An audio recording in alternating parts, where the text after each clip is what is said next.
don't think Oliver's got a lot of confidence in himself right now. His school paper drive starts tomorrow.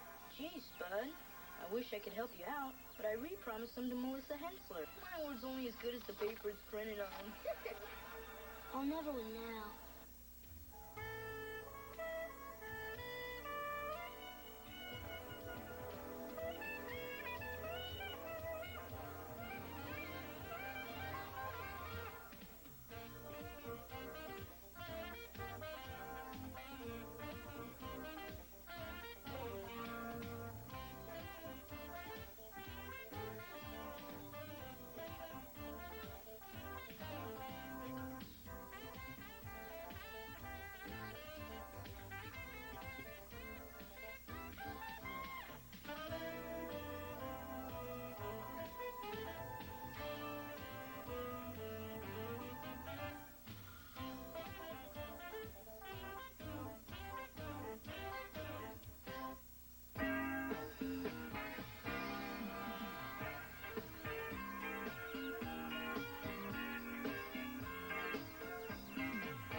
Everybody has been doing very well today. All right, Peggy, your word is notice. Now take your time.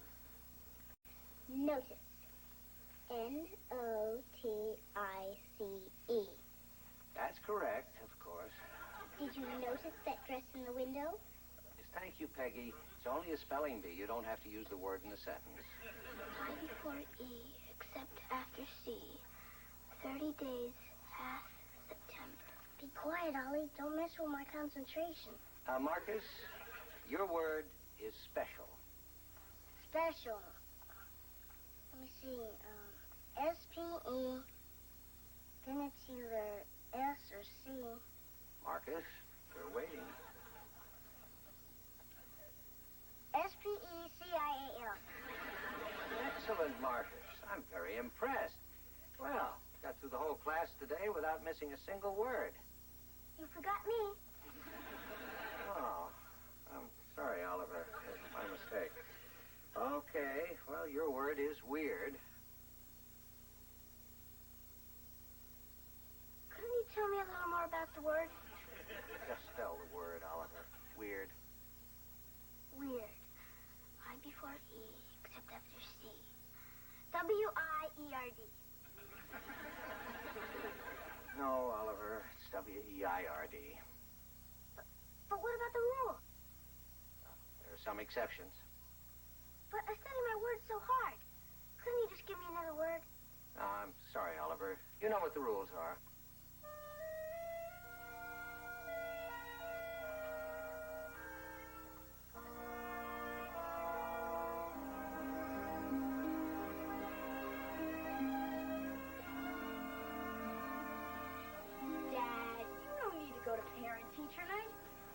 Everything you need to know about what we do at school. That's exactly why I need to go. Dad, you're not going to go talk with Miss Canfield, are you? Oh, I thought I'd sneak out to the playground and see if I can still make it to the top of the jungle gym. Oh, honey, of course we're going to talk to your teacher, but you don't have anything to worry about, do you? No, just as long as you don't go snooping around in my desk. Where's Oliver? He's upstairs moping again. He's not still upset about falling off the riser during the class picture, is he? Heck, Dad, I don't know. But I'll look after him for you. Thanks. Now you know where to reach us if you have any problems. Kip, I'll be visiting your class. Anything you want me to ask your teacher? Yeah. I would appreciate if you could find out if they're going to be obtuse angles on tomorrow's quiz. See if I can work that casually into the conversation. I think we ought to go. Yeah. Oh, yeah, we don't want to be late. Stay after school. Bye, honey. I hope Miss Canfield doesn't mention that I use Melissa Hensler's retainer for my collage. I don't have anything to worry about. Freddie Haskell in your class. Everybody else looks good in comparison.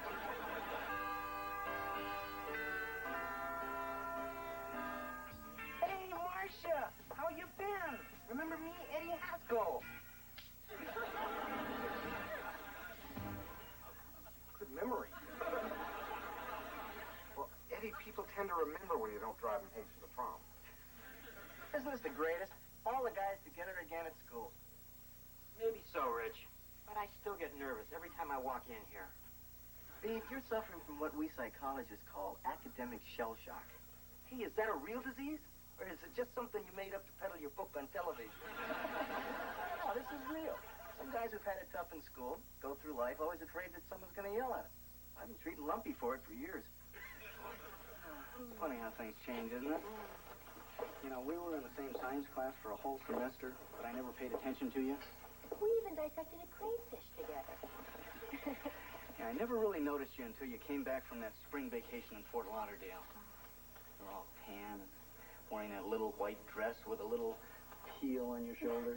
Well, they didn't have any moisturizer then. I remember. I saw you standing here right next to your locker. You were opening it, and I just stared. I remember thinking, that is the most beautiful girl I've ever seen in my entire life. Oh. You know, I bet I even remember the combination to your locker. Really? Yeah. Well, there are some things a man never forgets. Well, I guess once in love, always in love. Is there ever any doubt? You just opened Julie Foster's old locker.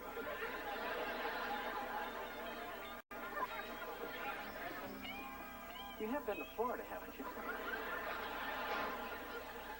There's Courtney's self-portrait, Beaver. Isn't it beautiful? Oh, my little girl is so expressive. There's Oliver's. Cute, isn't it? Oh, yeah. Yeah, that's very nice. It's different. Wait a minute, Richard. You see something, don't you? No, there's not much there to see. I mean, very nice. Really. Richard, we've been friends for a long time. And if there's something I should know, you really ought to tell me.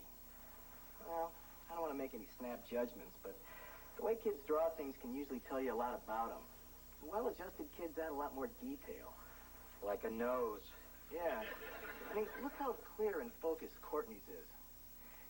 Now, you know, I could be wrong, but Oliver might be having some problems with his self-image, Beaver. Well, of course Oliver has a couple problems. What kid doesn't? Mine? But there's reasons for that. Look, Beaver, Ollie's a great kid, and I don't mean to alarm you, but if you decide there is a problem, let me know. So long, guy. Hello, Richard. Hi. Oh, hello, Mr. Bloomgarden. Theodore, nice to see you again. Have you finished your term paper yet? Well, I've been busy. Since 1958. Are you still conducting the Glee Club? Oh, yes. Except this year we didn't have enough sopranos to do Handel's Messiah, so instead we decided to do A Snoopy Christmas. Oh, well, you know, they're both very inspirational. Interesting picture, isn't it? In all honesty, it's not quite what I'd hoped for. You see, I don't think Oliver's got a lot of confidence in himself right now. Well, anybody can draw a bad picture. Even Picasso had a few clinkers, right? Well, look, quite honestly, I don't see Oliver applying himself lately in the way in which he's capable. I'm concerned that he's going to fall behind the other kids and begin to see himself as a loser. Oh, I sure wouldn't want that to happen. Neither would I. He's such a good boy. So, I think if you'll just give him some small, realistic goals, he'll accomplish them and feel better about himself. Thanks, Mr. Bloomgarden. That's good advice as usual. One other thing. I was just curious. Courtney Rickover is she pretty well adjusted? Yeah.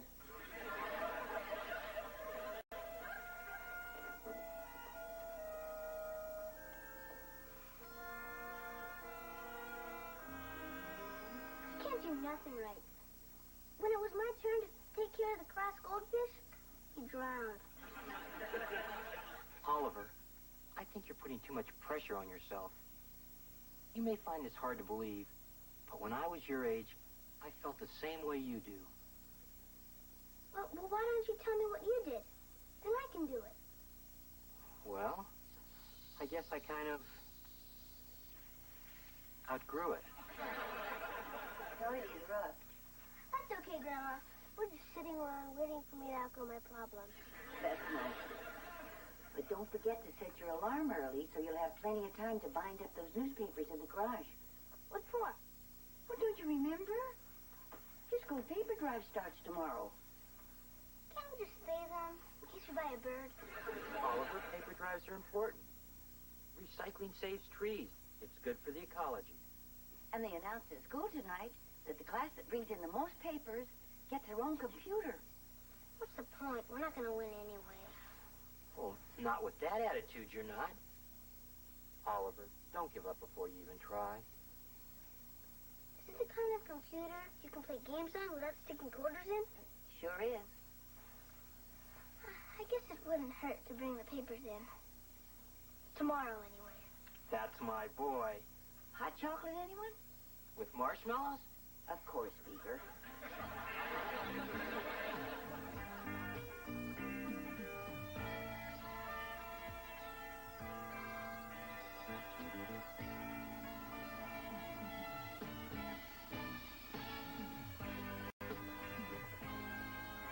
Did you have to go to parent-teacher night? Sure did. And Mr. Bloomgarden told him that I'm finally living up to my potential. Yeah, I'm not doing so great either. Well, how about this? I think we may all be enjoying a new computer soon. It seems that our class is now in first place in the paper drive.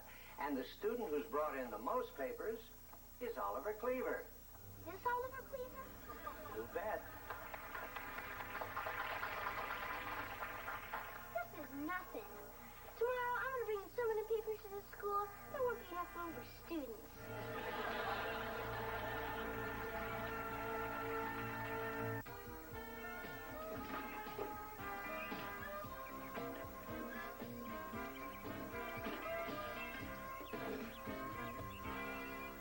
Oh, well, thank you very much for the information, Mrs. Phillips. I'm very sorry that Oliver woke you up this morning. You know what? If he comes back for your evening paper, tell him to come home. We miss him. Come in. Oh, I'm sorry. There's somebody at the door. I gotta go now. Oh, hi, Wally. Why don't you climb in for a cup of coffee? Don't try and bribe me. I just want my newspaper. Oh. Help yourself. Beaver, I pay for home delivery to my house, not to yours. What do I have to do? Set a trap for the kid? Oh, now calm down, I Wally. can't calm down. Look, I have a routine. I get up in the morning, I jog, I come home, I take my shower, I get dressed, and I read my newspaper. The last 4 mornings, I haven't been able to read anything but the back of a cereal box. But isn't it nice that he's finally throwing himself into something for a change? Yeah, I guess so. Hey, look, I don't mind that he takes my newspaper, but couldn't he at least tear out Dick Tracy and slip it under the door? Tell you what, I'm going to put in a good word for you. You know, in the meantime, thanks for being such an understanding uncle. How about that cup of coffee? Beaver, I never have my coffee until I read my newspaper. Boy, I'm really in a rut, aren't I? Yeah. Okay, I will have that cup of coffee. And what the heck? Put some cream in it. Coming right up.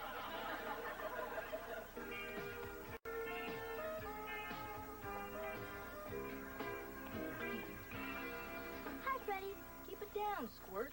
I'm right in the middle of a real juicy Dear Abby. Boy, I'm sure glad she's not my mom. Now, what can I do you for? Oh, nothing. I'm just coming by to collect the papers you promised me. Gee, Spud. I wish I could help you out, but I re-promised them to Melissa Hensler. But you gave me your word. My word's only as good as the paper it's printed on. You can't help Melissa. Her class is the only one that can catch us for the prize. You might as well sell your wagons for scrap, because she's giving away free passes to her old man's movie theater for every bunch of papers you give her. Now what am I going to do? Give passes to see my dad's office? Hey, don't look at me like that. This whole thing's your fault. What did I do? You trusted me. Yeah, I guess I did. I'll never win now. Now I feel bad. It'll pass. Oliver, you can't quit the paper drive now. Your only hope is winning that computer. Forget it. The only way we're gonna win Melissa transfers into our class. But then that wouldn't be worth it, because we'd all get cooties. That Melissa has no shame. She's standing in front of the school trading movie tickets for kids' newspapers. Ollie, I hope you crunch her. Don't get your hopes up. Oliver's backing out. He's going belly up, just like our class's goldfish. That's true. It's okay, Kelly. I probably wouldn't have won anyway. Ollie, you can't back out. You're a Beaver, not a quitter. You can do it, Ollie. Anybody who can eat a whole lunch in 3 minutes can do anything. So what's it gonna be, Ollie? Say, Ollie, since you can't possibly win by tomorrow's deadline, you might as well trade me your papers for a pass to the movies. You better keep those tickets for yourself, Melissa. Because when my class wins tomorrow, you're gonna need a dark place to hide. You don't scare me, Carrot Head. Never have enough papers to beat me by tomorrow morning. Even if you stayed up all night. I'll bring in more papers than you. Even if I have to stay up 2 nights.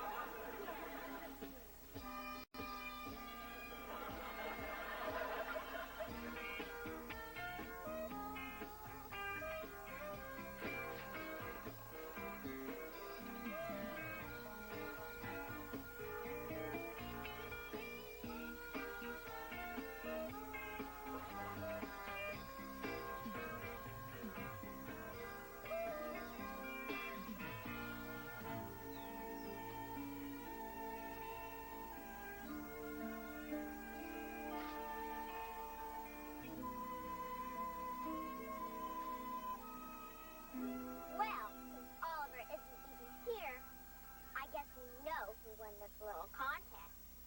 You just wait, Melissa. Oliver will be here any minute with tons of papers. All right, and there's a tooth fairy and a man in the moon and a reading tonight to my baby brother. Oliver's got 2 more minutes. He'll come, won't he? Can I have your attention? As we're running short of time, I want you room captains to thank everybody for doing such a wonderful job in making our paper drive such a huge success. From the looks of it, I'd say we have a clear winner. Thank you, Mr. Bloomgarden. Here, take the wife to movie to celebrate my victory. But it's not 8 o'clock yet, and Oliver's coming with more papers. Kip, Oliver did a fine job, but every contest has to have a deadline, and I'm afraid we only have a minute left. But you can do a lot in a minute. My mother can make a whole bowl of rice in that time. You should be happy, Kelly. I wouldn't be computer for our class. I wouldn't care if you won our class a trip to the state capitol, because you cheated. You Cleavers are all bad losers. Oh, yeah? There are no losers in our family.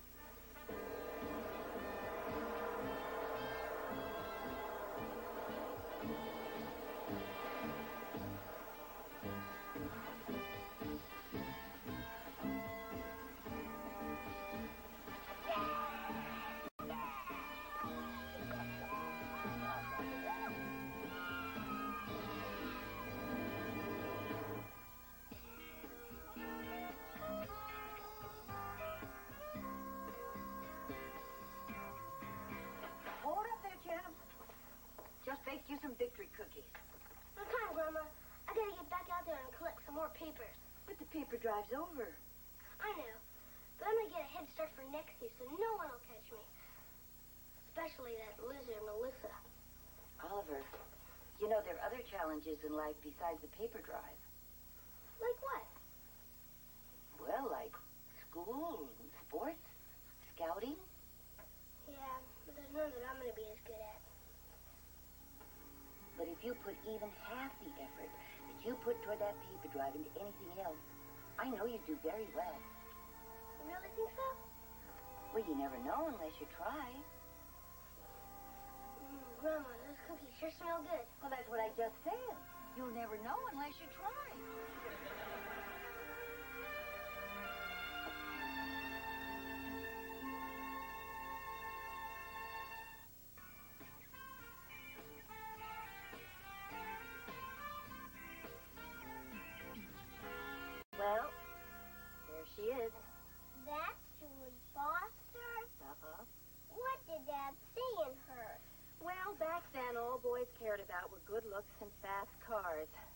Unfortunately, that pea-brain had both. Hey, wait. What's she writing in Dad's yearbook? Let's see if we can pick that out from the swim team picture. Hi, honey. What are you up to? I'm trying to see what Julie Foster wrote in her yearbook, but Mom's trying to stop me. Oh, you don't have to look that up. I memorized it. You memorized it? Well, sure. How could I forget it? Dearest Wally, it's never been a secret how much I care for you. I flunked English this year just because you sat next to me. She never was too bright. I know that I've made a fool of myself, but the one thing I've learned is that I will never be able to compete with the way you feel about Mary Ellen Rogers. Always, Julie. You see, Mom? You had nothing to worry about. Oh, I never gave her enough credit. That must have been really hard for her to say. I'd like to read that again. Now, wait a minute. I think it means it's something you see it written down. You made the whole thing up, didn't you? You'll never know. Maybe I could just take one tiny little leap.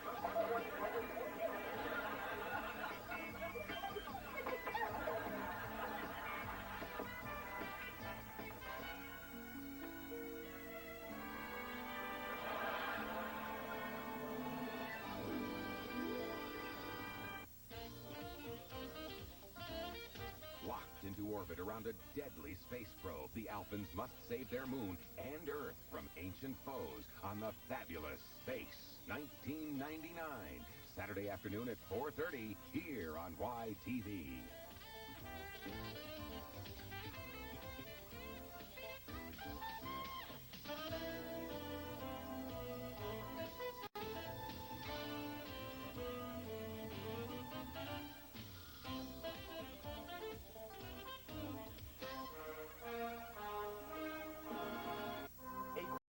I think the only way you're going to be able to buy that go-kart is by earning the money. You sell the magazines and keep 50% of what you make. 50%? Wow, that's almost half. You got a deal.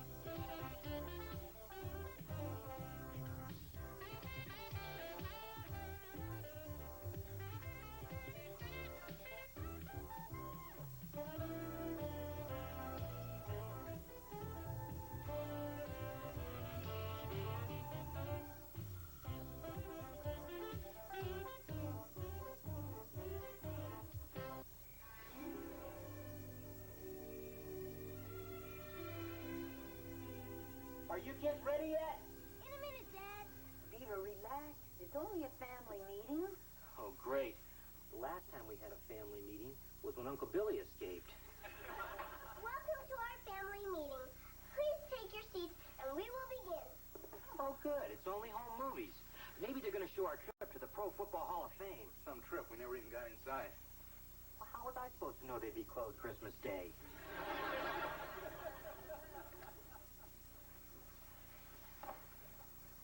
Thank you for coming. We called you together because Kelly, Oliver, and I would like permission to make a purchase.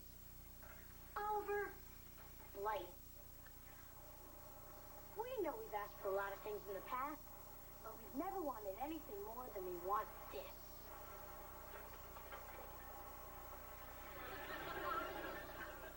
Well, that's lovely, dears. But where are you going to put it?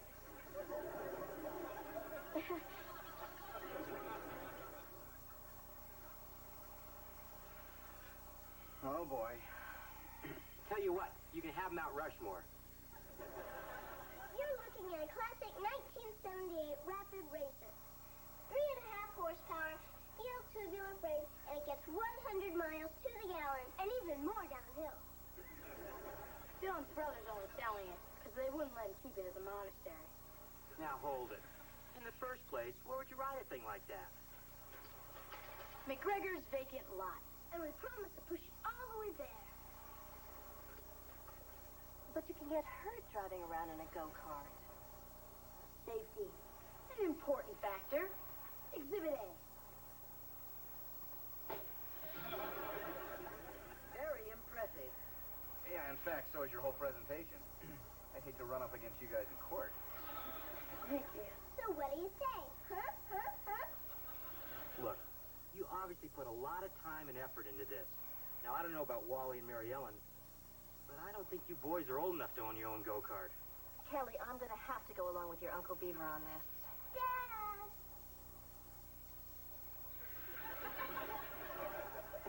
Yeah, well, maybe when you kids are older.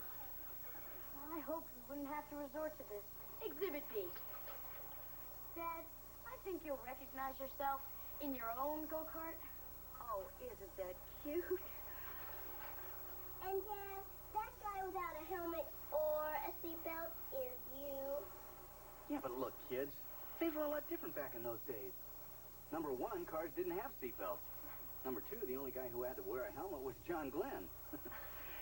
And number three, I think they've got us, Beav. Well, okay. As long as you promise never to ride it in the street, always wear your seatbelt and helmet, I guess we could let you buy it. Great! Now that that's settled, just loan us the money and we'll go out and buy it. Loan? Exactly what kind of loan are you talking about? Oh, the kind where you give us $100 and we pay you back when we're all grown up. Wait a minute, kids. $100 is a lot of money. We can't loan you that much. Why not? Mr. Haskell says the way Mom dresses, you must have money to burn.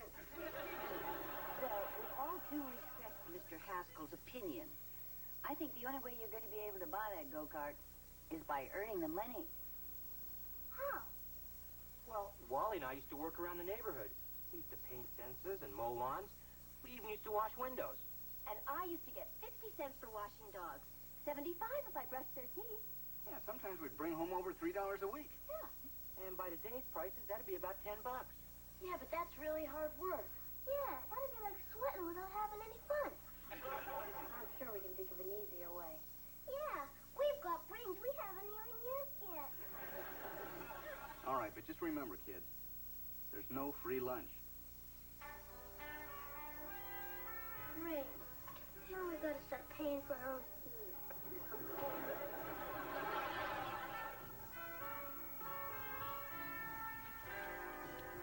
You see, Ollie? It was right. You can't collect on unemployment unless you used to have a job. Well, how was I supposed to know setting the table wouldn't count? I guess we got to forget about having real. Would you care to earn some extra money in your free time? Just about 2 hours a day? You, Matt, would you like to double your income in your free time? Going once, going twice. You blew it. Oh, my, you look pretty today. Would you like to earn some extra money in your free time? Just 2 hours a day can change your life. Okay, so stay the way you are. Excuse me, sir. Do we have one? Go play in some swings. Easy money, sir. A few hours, big bucks. You can afford to eat again. Hey, mister. We want to earn big bucks. Here, come back when your voice changes, okay? I'm trying to run a business here. Earn some extra money. Hey, we've got to do this again sometime. What kind of business is it? It's first-rate publications, but I can't use you guys. You're not old enough. I bet both of us put together are older than you are. Oh, so you shrimps really think you can make it in the fast-paced world of door-to-door magazine sales? No sweat. I sold more Junior Chipmunk cookies than anybody else in my troop. But Grandma bought 37 boxes. Anyways, we know a lot of people in Mayfield, and some of them can even read without moving their lips. Well, maybe I could use you guys on a trial basis. Let me tell you how it works. You sell the magazines and keep 50% of what you make. 50%? Wow, that's almost half. You got a deal. Here, Grandma, Dad. In here. Here, Grandma, guess what Kelly and I just got? Perfect report card. What a kid. No, we got jobs selling magazines door to door. We're gonna be rich. That was going to be my next guess. We made $12 just on the way home. I would have sold a lot more if I had to come home to use the bathroom. $12. Wow. How did all this happen? Well, we were down at the unemployment office, and this neat guy Chuck gave us a job. first-rate publications. I've heard of them. In fact, at these prices, there's some magazines here I'd like to order. Gee, thanks, Grandma. You fill out these order forms, and I'll be right back. This sales stuff sounds great. Why, if I got out there and helped, you'd hit more neighborhoods and make a fortune. We'll have that go-kart in no time.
Do you for?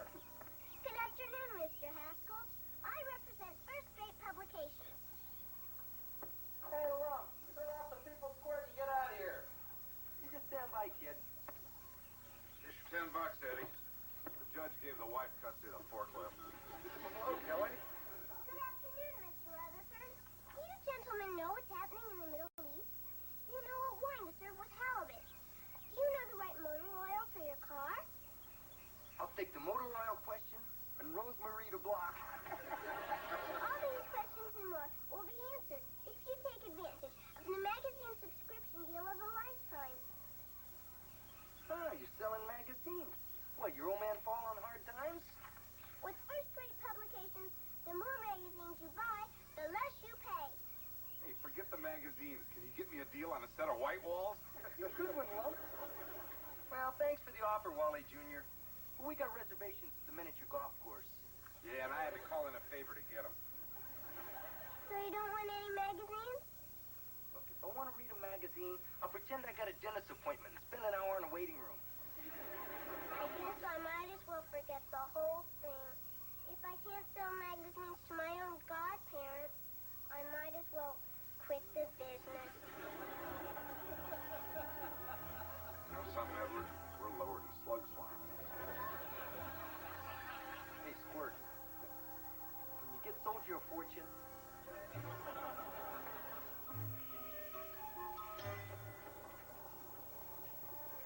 Man, would you be interested in earning extra money? Very few, easy work. There's Chuck. That's Chuck? Yeah. So? Holly, the guy's office is a hallway. Doesn't that seem a little strange to you? Hey, our office is in the treehouse. We made over $200. Hi, Chuck. Hey, there's my man. And who's this, your dad? No. He's my brother, Kit. He's also my partner. So how'd you guys do? Here, $220. Whoa. All of this in 1 week? You know, I gotta tell you guys, I have my doubts, but, Chuck likes you. And like I promised, here's your share. Thanks.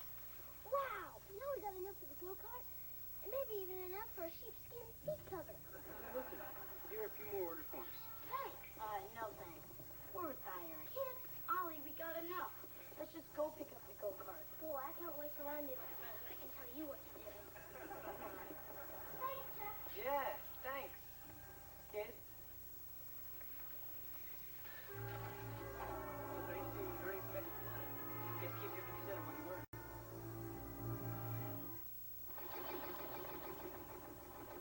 Still smoking, huh? Not as much as yesterday. Can't really tell just driving her around the driveway. Let me take her out on the street and open her up. That won't be necessary, Oliver. In the last 2 months, you guys have been opening her up plenty. That's why she's still smoking. I Can't figure out what could be wrong with her. You know, it was fine when I drove it yesterday. The kids were at school and I had a little extra time. Come on, Beaver, you'll always be a kid. Did it smoke when you drove it, Dad? Yeah, well, that was different. I was doing a safety check. JJ, let's go. Hey, Lump. Hey, hi, Wally. Hi, Theodore. Where's JJ?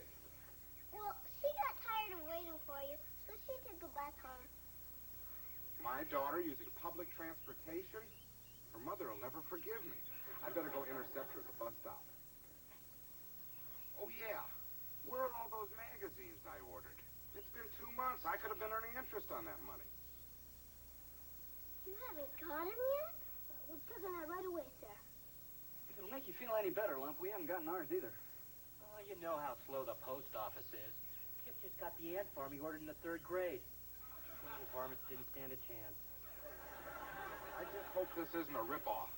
Take it easy, Lump. We won't let our kids get involved in something crooked. I called the Better Business Bureau, and there were no complaints. Your name did come up, though. Come on, everybody. Lunch is ready. Coming, Mom. Mrs. Dobson hasn't gotten her magazine either. Yeah, Mr. Angle, too. We better go tell Kip. I have a feeling we're in more trouble than Freddie Haskell when he blew his dad's coin collection on video games.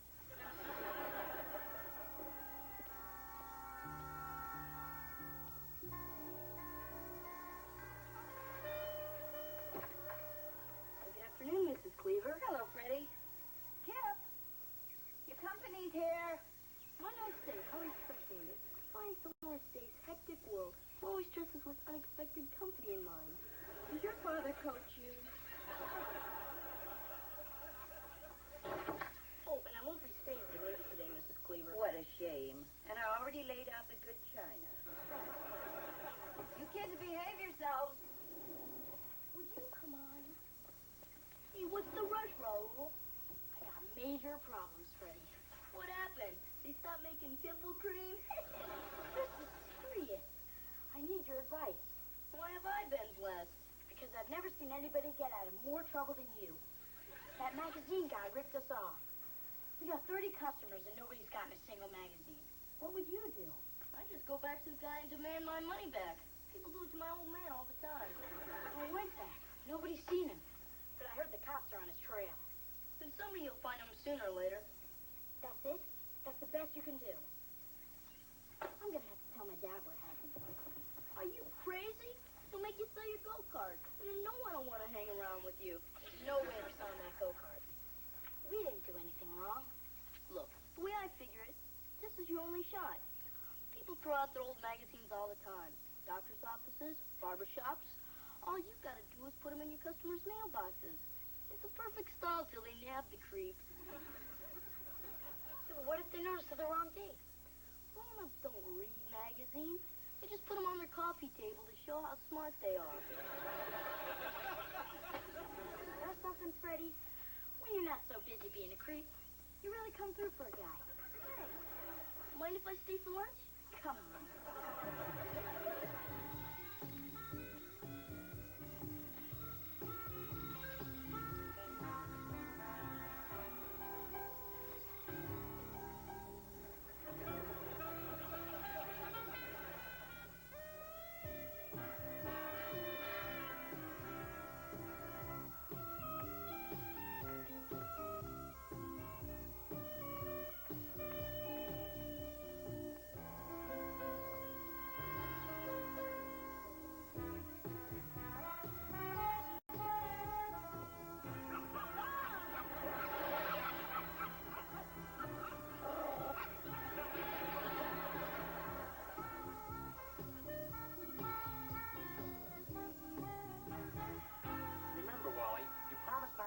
Too hard. No problem. Or hit to my backhand. I'll try. And don't rush the net. Hey, look, I tell you what, why don't you just stay home and I'll hit against the backboard? Hi, guys. Well, Cleaver, the magazines your kids told me finally arrived. See? I told you they would. Yeah, but you didn't tell me the crossword puzzle would already be filled in. Mailman. They have no respect for a person's privacy. Oh, is this the mailman's fault? My cooking magazine is dated October 1967. Look at this. Eisenhower's recipe for meatloaf. Forget the meatloaf. I had to go to my dentist's office to read Modern Sportsman so I wouldn't miss that article on overhand bowling. All right, calm down. Let me and Beav talk to the kids. We'll get to the bottom of this whole thing. Yeah, well, you better, Maurice. I'm not going to take this. Remember, I'm a veteran. Eddie, I don't think 6 months as a volunteer fireman qualifies. You just come up with the cash. Don't forget, I've still got your battery charger. He's not kidding. He's plenty steam.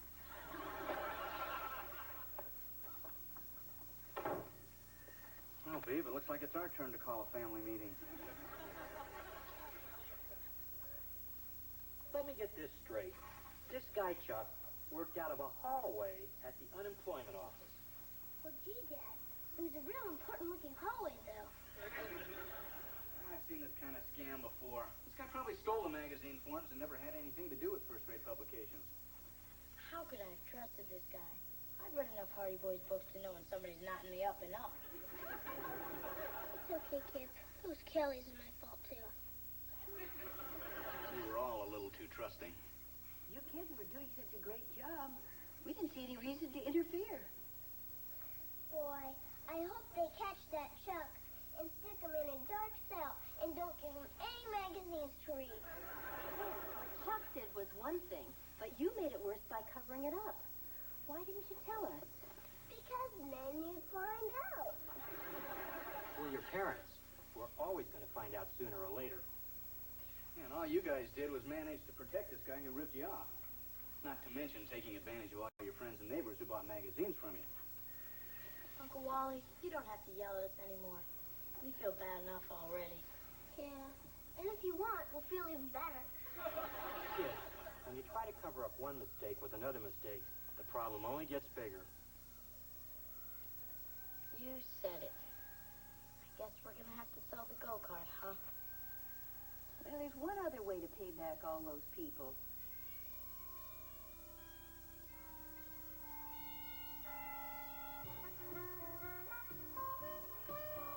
You know, this hard work isn't so bad after all. Yeah, we worked up a whole $13 this week.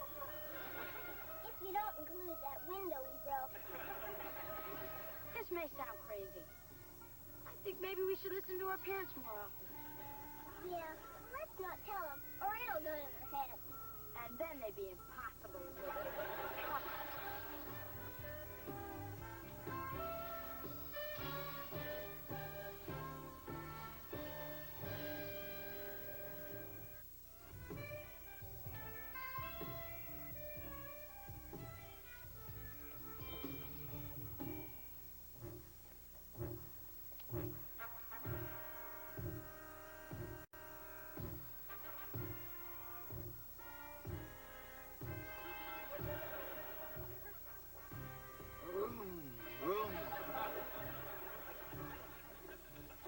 I don't see what all the fuss is about.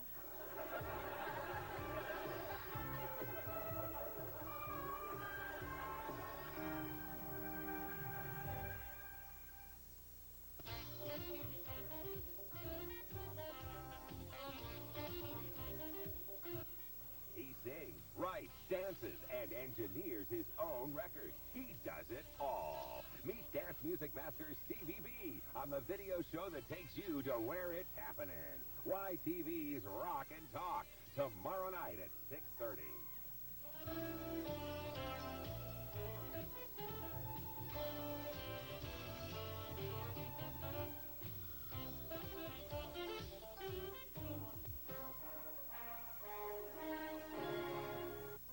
Leave it to Beaver. Quick, get up. Wait till you hear this. I got the best news in the world. 2 tickets to the grand opening of Miracle Mountain. Miracle Mountain? You got tickets? Or you were going to surprise me? Yeah. You're so sweet.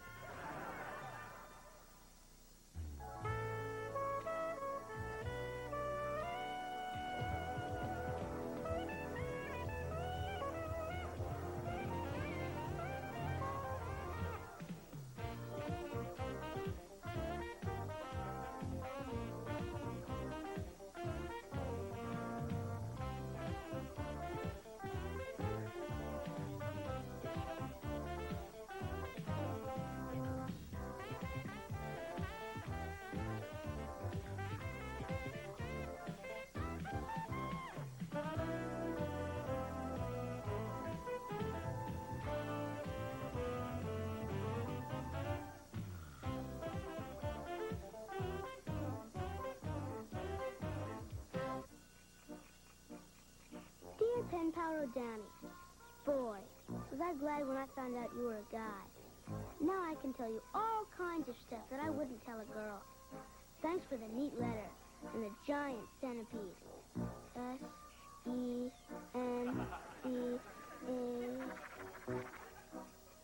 Bug with a lot of legs. It croaked by the time it got here, but my grandma screamed anyways.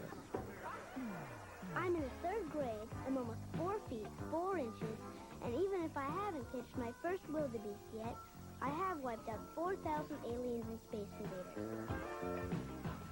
You asked about my family, so here goes. I live in a pretty nice hut, and you don't have to leave the house to go to the... Well, you know what I mean. I live with my dad, brother, and grandma in a small village called Mayfield. I guess our family isn't much different than yours, except, well, in our tribe, grandma's the chief. My mom doesn't live with us anymore, so grandma pinches. She's real good at noticing things that aren't quite right. Well, like when my fingernails are dirty, or when I tried to paint pinstripes on my dad's car. But nobody has a better costume than I did on Halloween. My dad's different than my friend's dad. And even though we don't hunt boars so much anymore, we watch cartoons together. And he's never too busy to do something. Keep going. Just a little further, Ollie. Come on.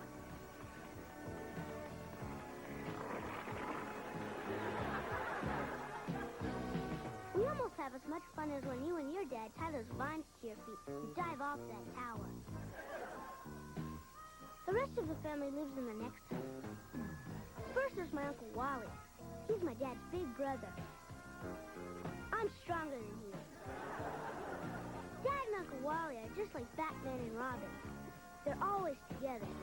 You know, like those two guys you have in your country, Congo Man and Umblock. Connect black wire to negative side of battery.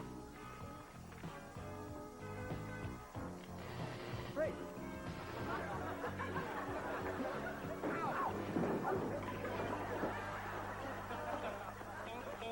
My cousin Kelly is my friend, even though she's a girl. But enough about her. Then there's my brother, Kit. What a creep. Of all the brothers to get stuck with, I got him. Boy, you're lucky. With 17 brothers, if one's a chowderhead, you can always move on to the next one. What's weird is, my brother wasn't always so bad. You know, even a few weeks ago, I used to think I liked him. Oh, quick, get up! Come on, get up! No! Don't let the wind get me! No! Oh. I was dreaming I was back at our Aunt Martha's 90th birthday party. Quick, get up. Wait till you hear this. I got the best news in the world. Freddie Haskell's moving? Better. They lowered the driving age to 9. Come on, get up. I can't. I'm not wearing any bottoms. It's okay. We're brothers. Oh. Hey, what's that behind your ears? Probably just dirt. No. 2 tickets to the grand opening of Miracle Mountain. Miracle Mountain? You mean that place with the parachute drops and the runaway bobsled? Wow. Just watching the commercial makes me want to throw up. That's the place. Yeah, hooray! So far, so good, huh? Now, you've probably never seen I Was a Teenage Martian. It's my favorite movie. It's about a regular kid who turns into an ugly, slimy monster. And that's what happened to Kip. And it happened so fast, there was nothing I could do to save him.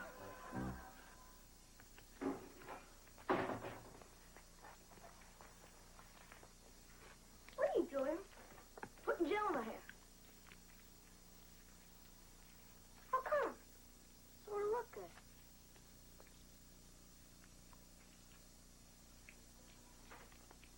When's it going to start working?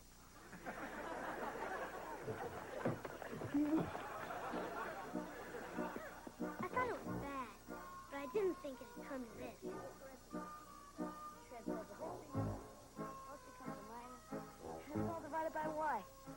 country, we have a strange disease that most guys fear worse than eating creamed corn. It's called girl.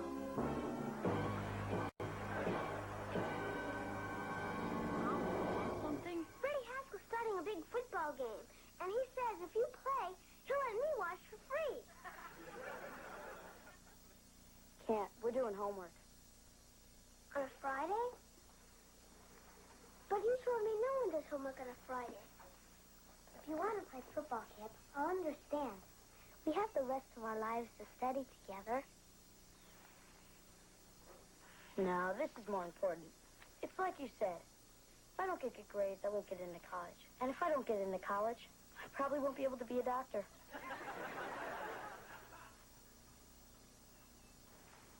You okay, Kip? Look, are you hungry? I guess. Great. Then why don't you go in the kitchen and get yourself something to eat?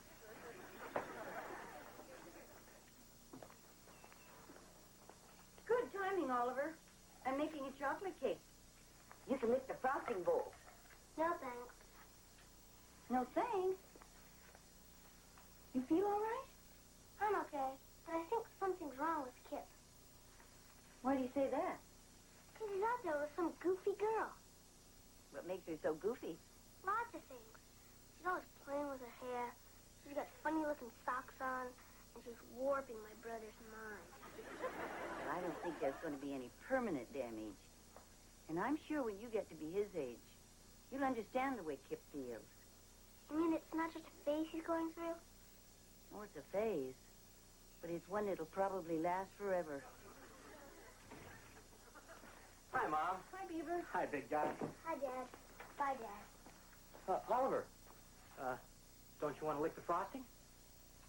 You work hard all day, Dad. You just get to lick it. What's with him? Try to fool him with a mix? Kip's new study partner happens to be a goofy girl. And this is not a mix. Well, I can't say I didn't see this one coming. This is going to be awfully rough on Oliver. Oh, in a couple of weeks he'll have forgotten all about it. I don't know. I still remember the first girl that Wally threw me over for. 4'6", ankle bracelet, face like a flounder. Penny Jameson. You know, I saw her last summer in the supermarket parking lot. I was still tempted to let the air out of her tires.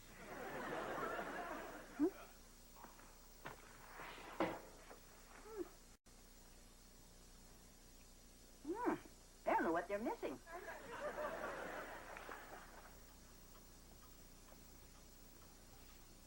I thought you scholars might like a piece of cake. Oh, no, thank you, Mrs. Cleaver. I'm watching my complexion. I guess that means I am, too. Well, guess I should have made a zucchini cake. Now, where were we? Did you hear that Frankie and Donna broke up? What a waste. They were going steady 2 whole weeks. Yeah. But since they have tickets, they're still going to Miracle Mountain together. Well, I don't blame them. Those tickets were real hard to get. I waited in line 3 hours. You got tickets? How come you didn't tell me? Well, you see... Oh, you were going to surprise me. Yeah. You're so sweet. Yeah.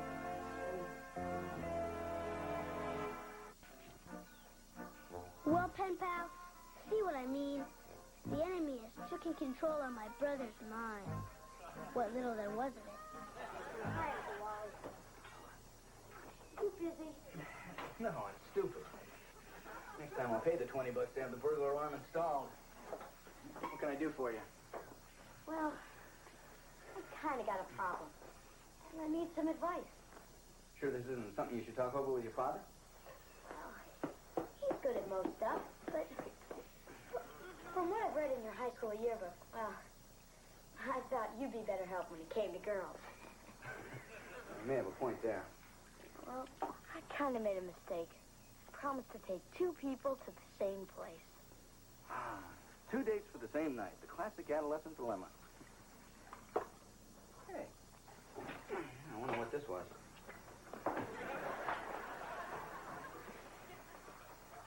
What am I going to do? decent thing to do is take the person that you asked first. Yeah, but the other one's so much better looking.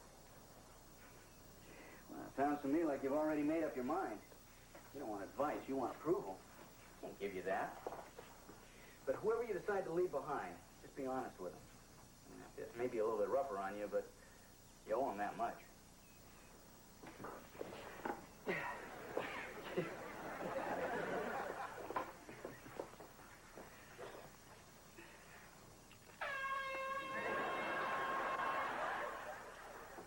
Hey, Ollie. Buddy. Pal. Friend. I got a favor to ask. Is this the kind of favor where I get blamed for something you did? No, it's nothing like that. It's about those tickets to Miracle Mountain. Boy, I can't wait. That's going to be the greatest night of my whole life. Well, you know they're sold out, right? Yeah. And I only have 2 tickets, right? Yeah. Charlene's really got her heart set on going. Yeah. We have to work something out. You mean I gotta go with Charlene? I barely know her. No, I'm going with Charlene. So I need that ticket back. You'd rather go with her than me? Well, you see, Charlene only has a week to live. Actually, to be honest, I would rather go with her than you. So I need that ticket back.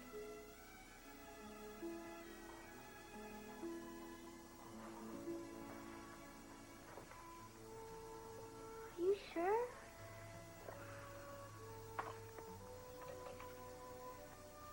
Thanks, Ollie. I'll remember this.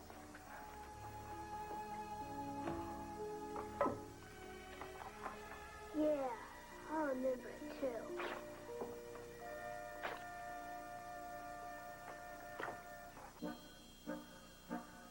Boy, Donnie, can you imagine a brother playing a dirty trick like that on you? I was really ticked off. I never wanted to see Kip again. My cousin Kelly did everything humanly possible to try and cheer me up.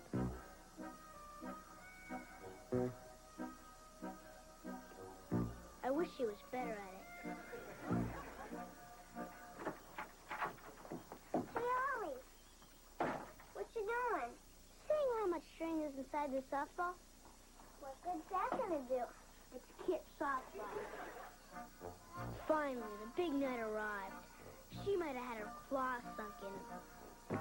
But I wasn't about to give up without a fight. Hi, Charlene. Oh, how sweet, Kip. You didn't have to spend money buying me flowers. Don't worry, he didn't. My grandma picked him out of the garden this afternoon. Well, it doesn't matter. It's the thought that counts.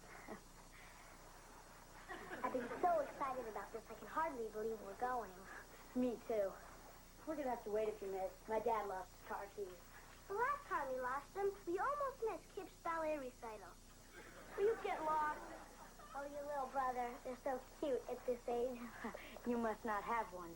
This is going to be such a great night. I never let this out of my sight. Yeah, I've been carrying mine around inside my shoe. That way I not only know where it is all the time, but I can feel it. Even though it smells kind of weird. Are you sure you know where your ticket is? Sure, I'm sure. Dad thought he knew where his keys were, too. Ollie, you did something with my ticket. I'll tell Dad who took it back with a stopwatch. It's right here. You didn't touch it. I never said I did. You leave us alone now.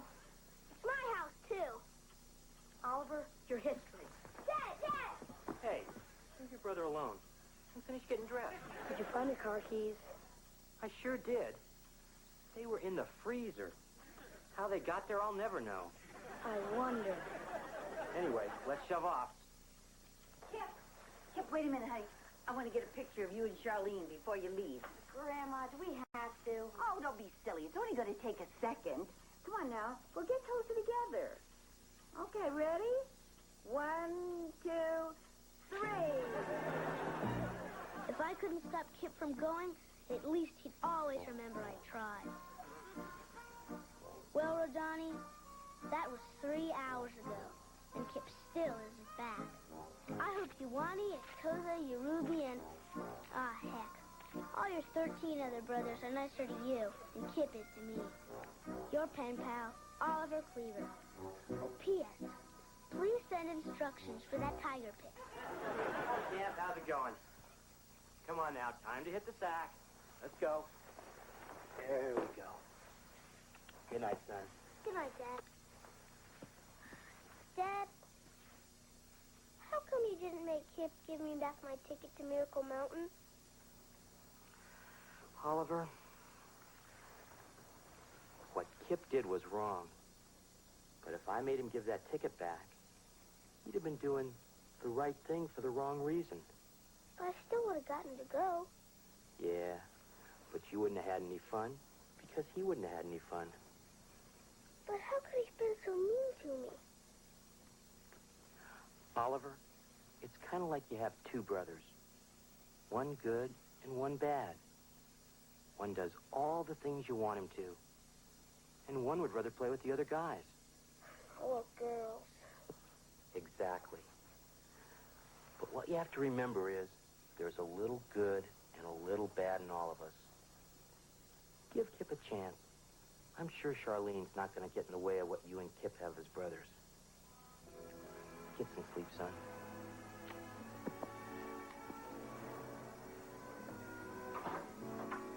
How can I sleep if I gotta share my room with a girl like her?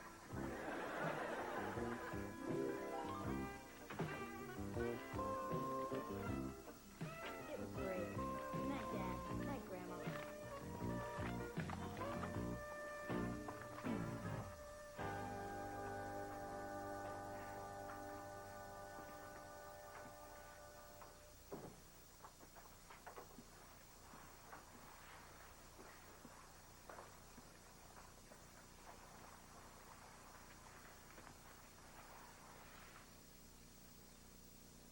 You awake? No. Mind if I turn on the light? Yeah, I mind. You don't want me to undress in the dark, do you? Yeah, you might hurt yourself. Want to hear what happened tonight? I don't want to hear what kind of a great time you had with Little Miss Muffet.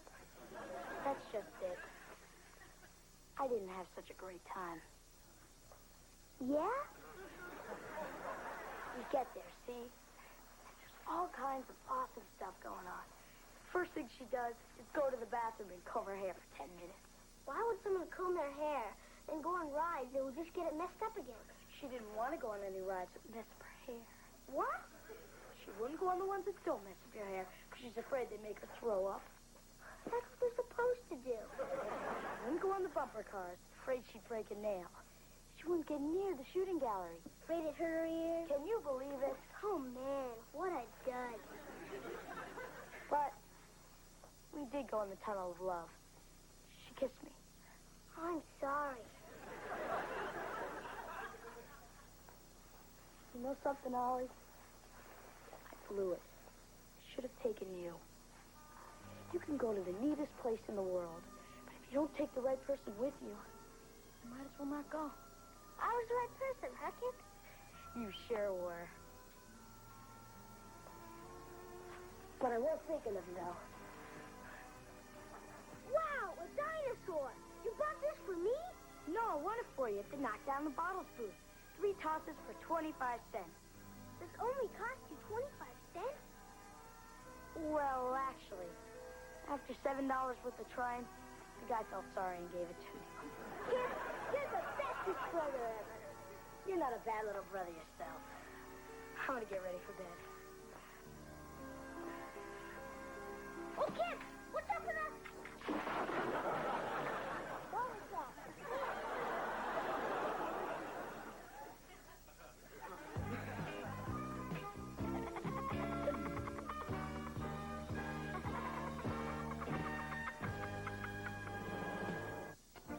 Dear Pen Pal O'Donnell, you asked me about my family, so here goes. Let me tell you about Kip. He's more than just my brother. He's the smartest, bestest looking, coolest brother a guy could have. And I wouldn't even trade him for 16 other brothers. We like the same junk. We do everything together. Next week, he's even taking me to Miracle Mountain. Unless he falls for another girl.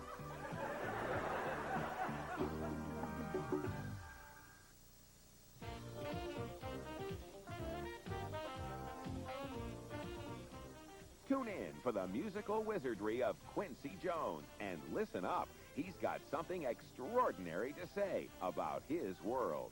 Cut tracks to the hottest sounds around with YTV's Rock and Talk. Tomorrow night at 6:30.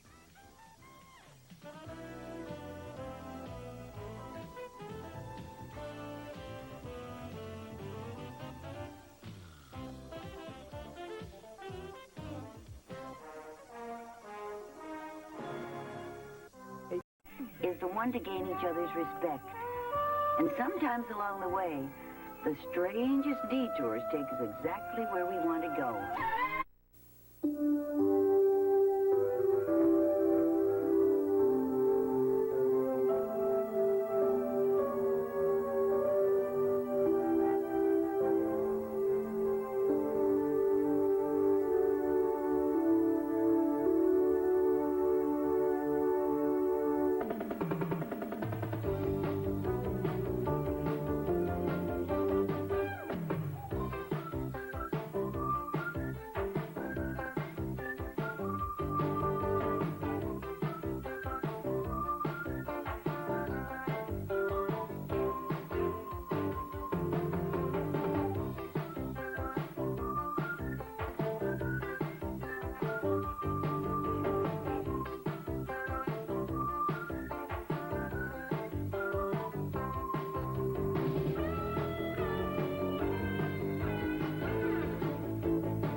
You didn't have to go to all this trouble.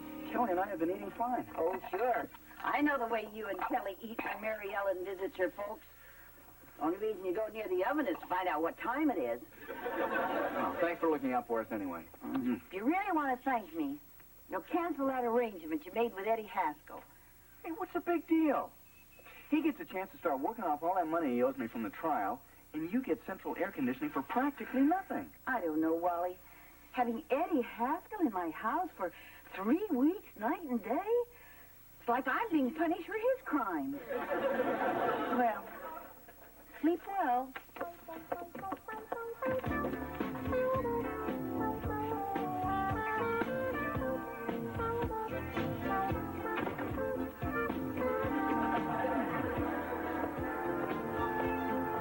Hi, Dad.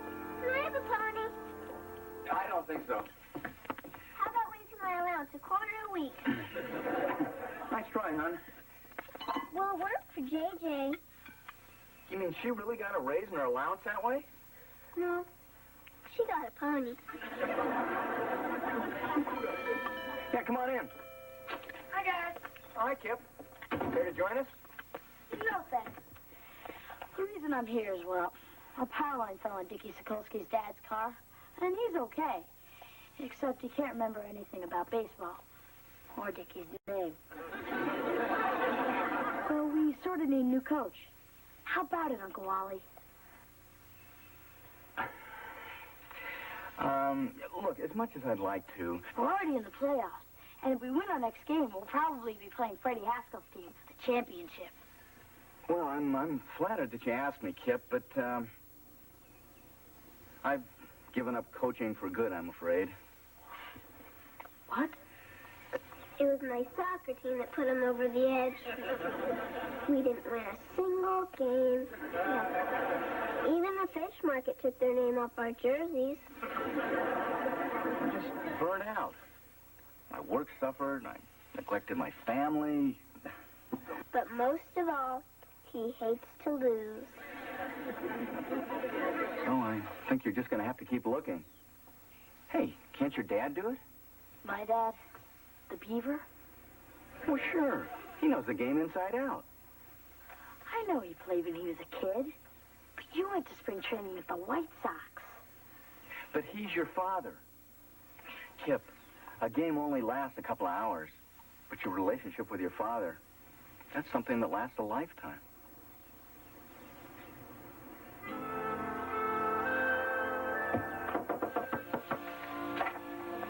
I just got off the phone with Forrest and Wood. He drives the power mower down to the baseball field, and he told me that he were playing next week. And you're second pitcher. So I figured he'd throw a lefty at him.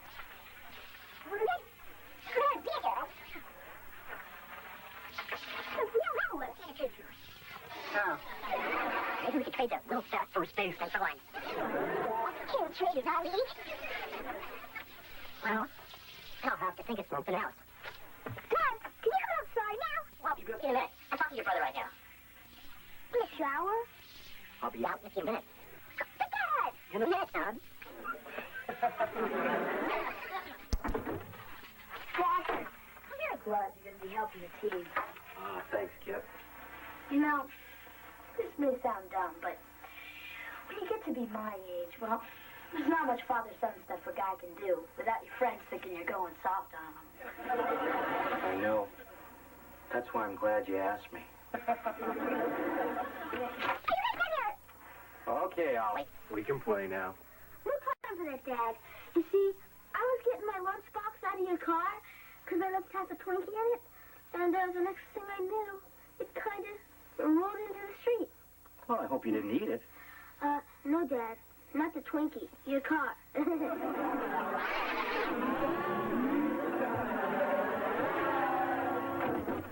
What for? Trigger ring. Good eye, good eye. Hey, what is this, a library? Let's start razzing the pitcher. Sosa's mother, call him names. Tell him we got his cat in a pillowcase. Come on, get up here, come on. On your toes, Betty.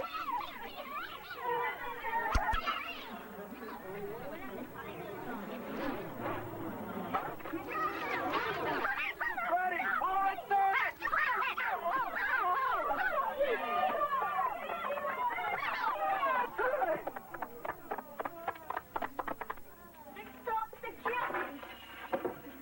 What are you doing here? Nothing more? If you'd been paying any attention to your coaches, you'd still be on third. Oh, might I remind you that your scouting report compared the center fielder's arm to a rusty slinky. I'm not here for my health. When I tell you to jump, you don't come down until I clear you to land. Hey, come on. I'm your son. Remember? Oh, that's right. What gets into me? Son, you're benched. What? Benched, as in collecting splinters the rest of the season. Surely you wouldn't deny yourself the pride of watching your own offspring engage in championship play. Don't count on it.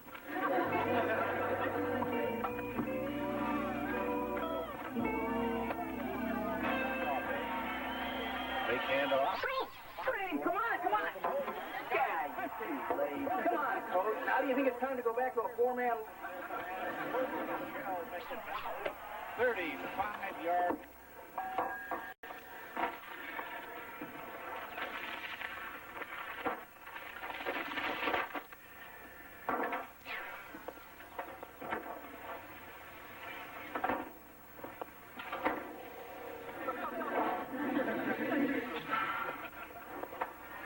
I don't know. Maybe I should start a garden.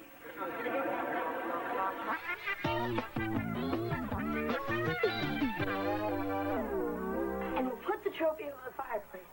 Unless you think we should build a display case for it. Now, don't get too excited, Kip.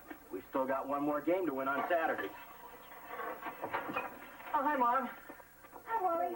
Well, I guess I don't have to ask how things went today. What was the score? Well, it was pretty close. Yeah, if one more of their players had shown up, they wouldn't have had to forfeit. Well, good afternoon, everyone. I'm making a little party to ease the sting of defeat. I wouldn't expect any less of you fine souls. Well, thank you, Eddie, except Kip's team won. Wait a second. Do you mean my squad is playing the Cleavers for the crown? Quick, oxygen! What's the matter, Eddie? You afraid? Of what? I've seen better teams pulling sleds. Things are different since my dad started managing us. Oh, that's always been my dream. To match wits with a guy who got stuck in a giant soup bowl. They might as well start engraving a trophy right now. Don't worry about him. All talk, no action. I gotta worry. Last month he beat us 26-3. Maybe it'll rain on Saturday. Well, it's a good thing your father isn't here to see this. What are you talking about, Mom? After all the times that Eddie Haskell has manipulated you, misled you, taken advantage of your good natures, do you honestly think you can't win that game just because he says so? Mom, there's no point in starting with Eddie. Nah, you just can't win with a guy. Same with Freddie. I don't want to hear this. Look at you, Wally. You're dying to be in that dugout with your brother. You're so afraid of losing, you won't take a chance of going in there and trying to win. Beaver, wouldn't you once just like to button that Eddie Haskell's lip? More than anything. Well, then start acting like Ward Cleaver's boys and get out there and kick their fannies.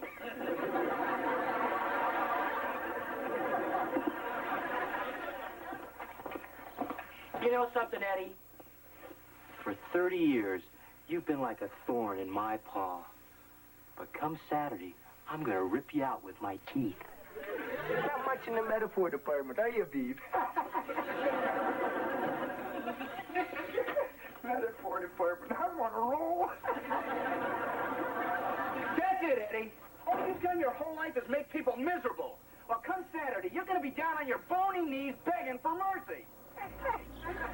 I'm with you, Beaver. The Haskells have canceled at the Cleavers for the last time.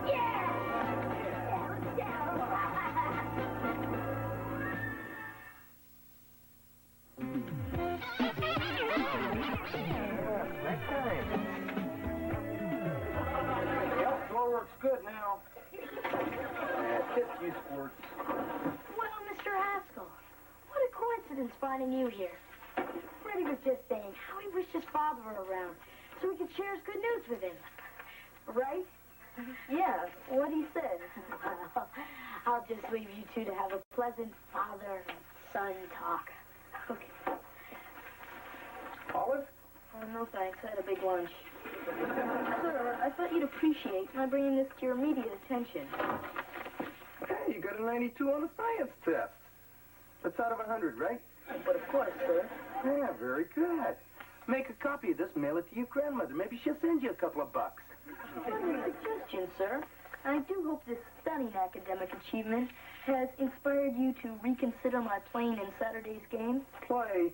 You're lucky I let you keep your uniform. But, sir, what about my test? What? You want me to name a sandwich after you?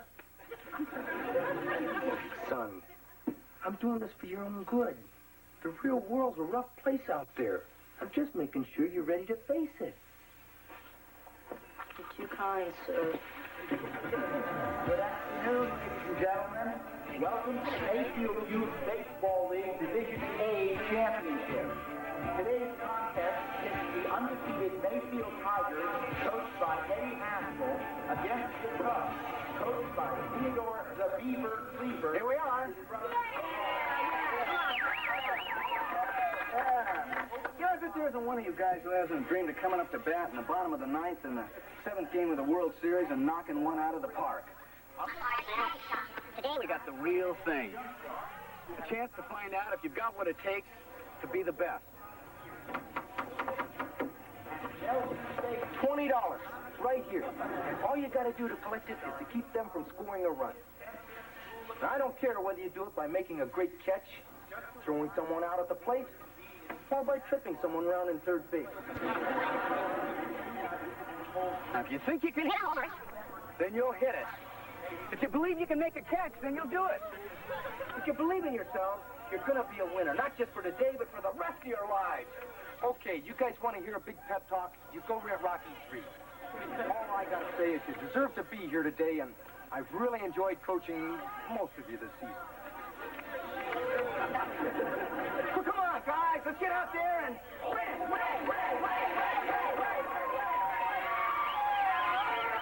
Okay, starting lineup. Freddie Ascol. Yes, sir? Go get my chapstick out of the truck. Okay, pitcher, Nelson. First base, Scheinberg. Second,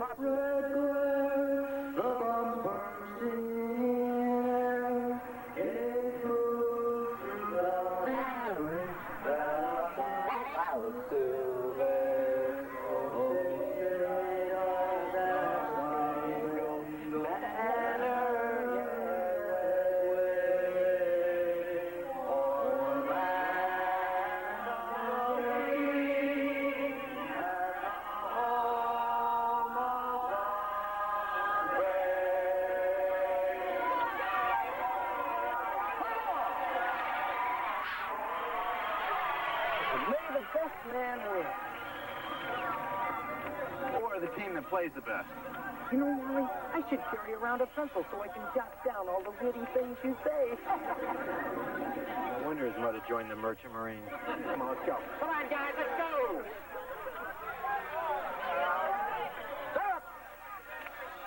First up for the Cubs, shortstop, Kip Beaver.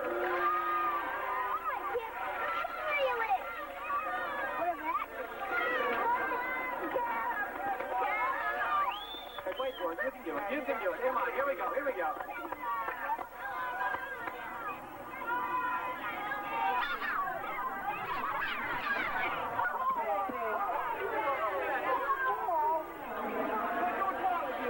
You okay? I'm okay, Dad. Hey, Eddie, that was intentional. Yeah, and so is this. Come on, let's go. Come on, Kip. Let's get him now.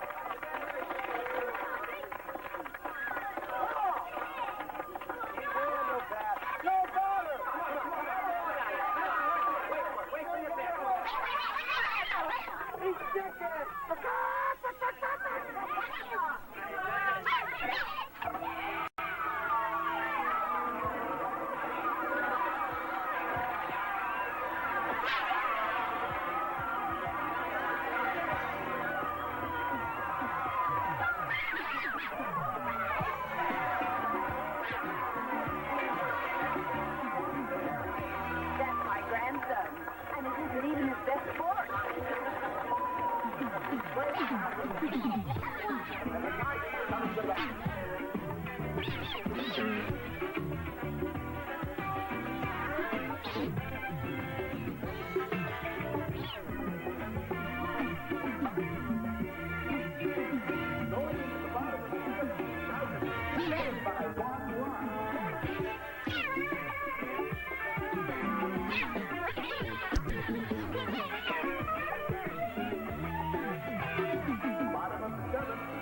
Last chance to overtake the Cubs 1-0 lead.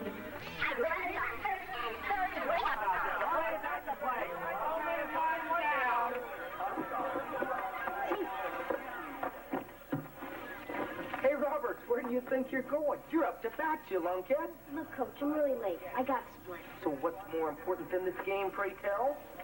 My great aunt's funeral. So another 5 minutes won't make any difference to her. That's the trouble with you, Robert. No sense of priority. Going to send a chief hitter. We are awaiting word on who the hell will be.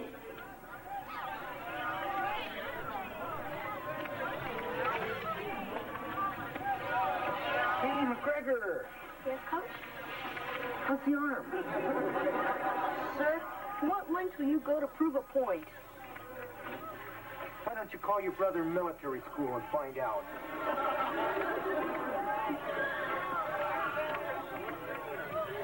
All right, go ahead. At least we'll have somebody to blame when we lose.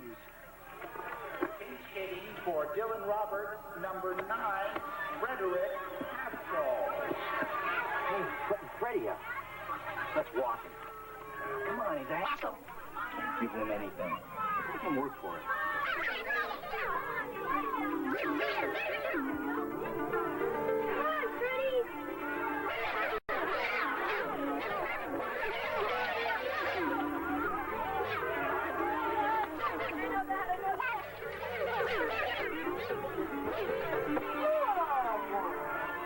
Hit the ball, it's not going to hit your back.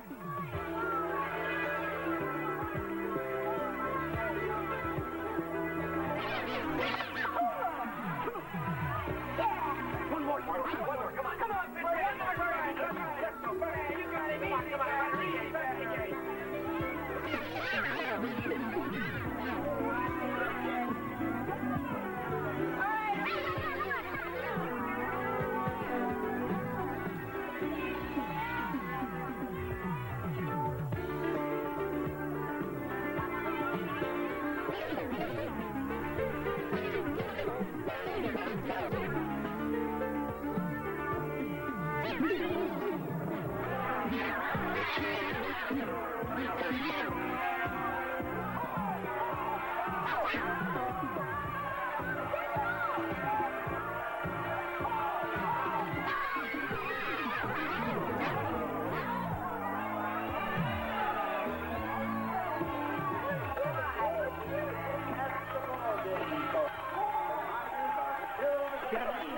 Final score, Cup 1.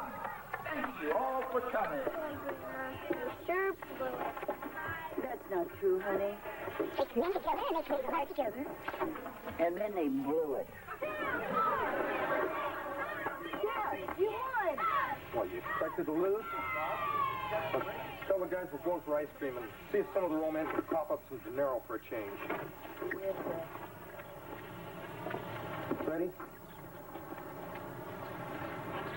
Freddie, wait.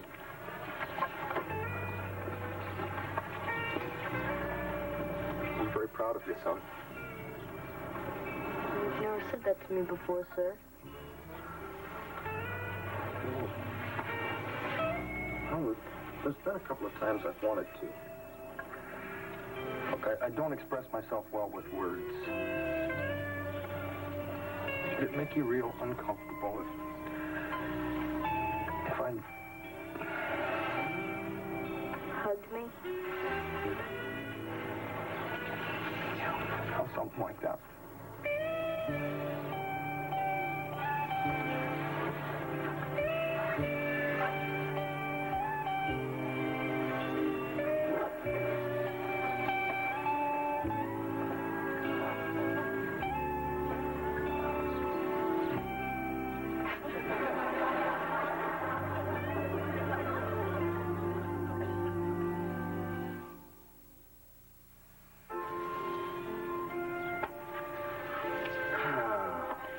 We should have walked him.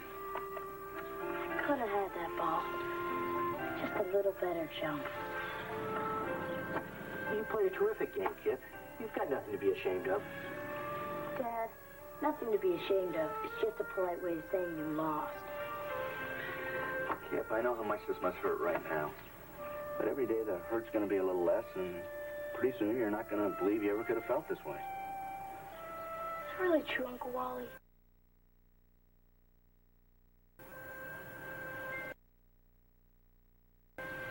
No. Hey, that was some game, huh, guys? Go ahead, Eddie. Start gloating. I'm ready. Hey, what are you talking about? Your team was in control all the way. And we just got lucky. Sometimes that happens with a better team. Could have gone either way, guys. Yeah, you guys did a great job with that club. You deserve the trophy, not us. No, you guys went fair and square. That was a great hit, Freddie. Not like the ball you put out of the park. Did I see your dad hug you? No, I was just choking on a piece of hot dog.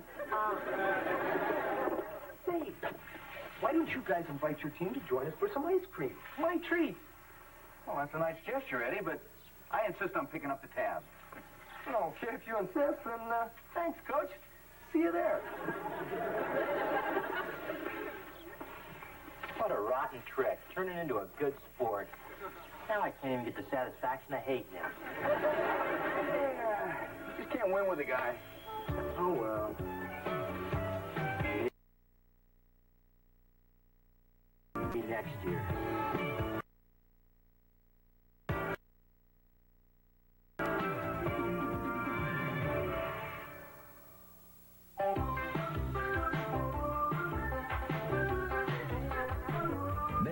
Gather your family for the welcome return of a grand tradition as the Disney Channel proudly presents the award-winning series Wonderful World of Disney.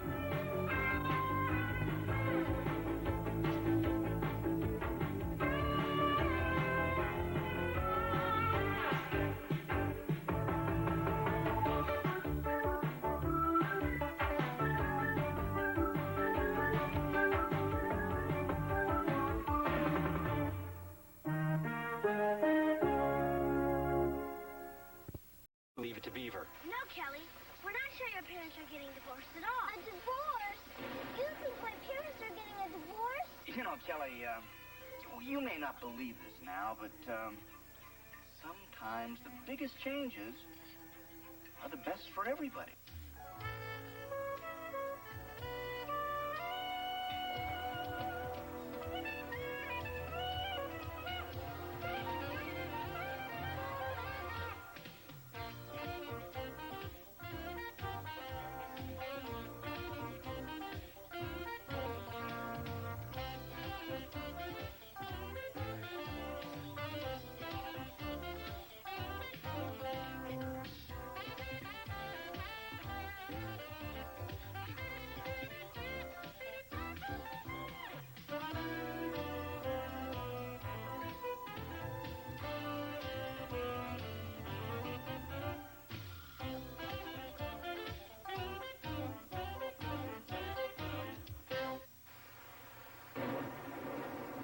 Thanks for the granola bar, Ollie. You want another one? I don't like them anymore since I found out they're good for you. Look at this ring in my hair. I can't walk into school looking like this. Why don't you put on your poncho and keep it dry? Hey, I'm in the 8th grade now. If I walked in with this thing on, you guys would be giving me the business for months. Have any granola bars left, Ollie? Your mom's still not cooking, huh? No. And I hope she starts again soon. I can't take Dad's little black bacon bits much longer. She sure has been acting strange. Probably the weather. I haven't felt much like cooking either. It's not just cooking. She doesn't eat with us, she goes to bed early, and she's cranky like the mothers on the Peri commercials. Your mom goes to bed early, huh? Way before Dad. Before, they used to sit on the couch after dinner, and he'd nibble her ear and play with her toes. But they don't do that gross stuff now. Yeah, our parents used to do that kind of stuff too until what? Did I ever show you my appendix scar? Until what, Oliver? He wants to stay at Daisy. He's just a kid. Yeah, just a dumb kid. Something's going on here. No, nothing.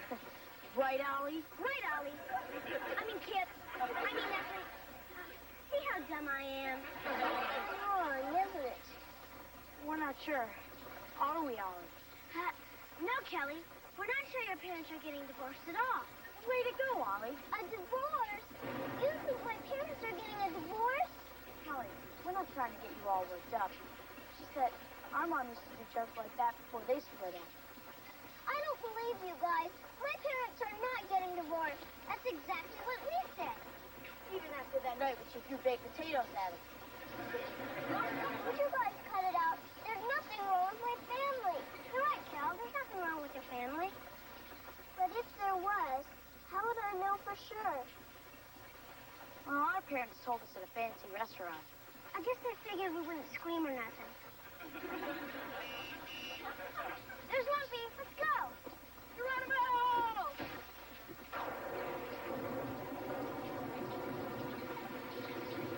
Hey, come on, Cal. What's the matter? Mom and Dad said that we were going someplace fancy for dinner tonight.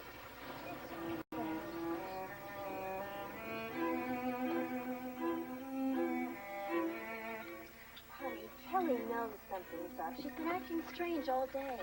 Well, it won't matter, because when she comes out of the restroom, I am going to get this thing out in the open once and for all. You? I wanted to tell her weeks ago. You were the one who wanted to wait. Well, how do you tell your child there's going to be a radical change in her family? It's simple. You just come right out and say, hi, Kelly. Kelly, where'd you get that towel? Oh, some lady in the bathroom was handing them out. That's nice. Yeah, I always liked this place. That you proposed to me here. It seems so long ago. Oh, excuse me, are you our waiter? Yes.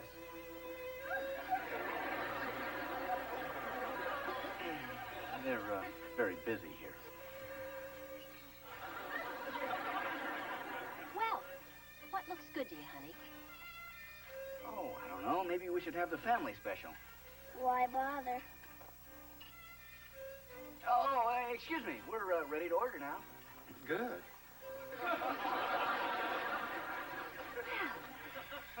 Look at her all dressed up. She's such a big girl. Yep, she's our big girl, all right. Our big girl.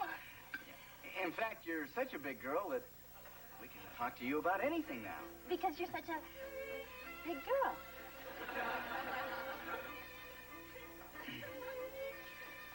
You know, Kelly, the funny thing about life is that you never know what changes are just around the corner. You may not believe this now, but sometimes the biggest changes are the best for everybody. Does that make any sense to you, honey?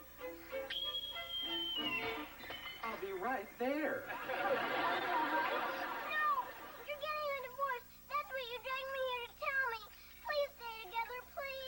Divorce? No. Kelly, Kelly, honey, we brought you here to tell you that we're going to have a baby. Yeah. A baby? And a divorce? How many lives can you ruin? Kelly, I don't know where you got that idea. Your father and I aren't going to get a divorce. We love each other. You mean you're really going to have a baby? Yes. It's pretty exciting, huh? It sure beats getting a divorce.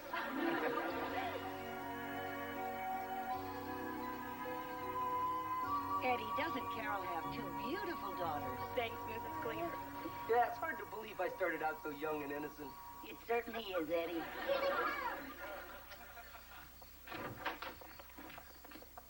Surprise! What's going on here? Well, Kelly had her surprise. Now it's your turn. Oh, honey, thank you. Oh. Peggy, thank you. Oh, congratulations. Thank you. Oh, Nina. Look at her. She's playing. Well, what's she supposed to do? Make coffee? This is from Beaver. He wanted to be here tonight, but he had to stay late. He had to work on the Xerox machine. It's his training session. Nice. And this is from me and Gertie. Oh, Eddie, you didn't have to do that. Yeah, that's what I told her, but she got him anyway. Unless you old dog, you're a lucky guy. Oh, I sure am.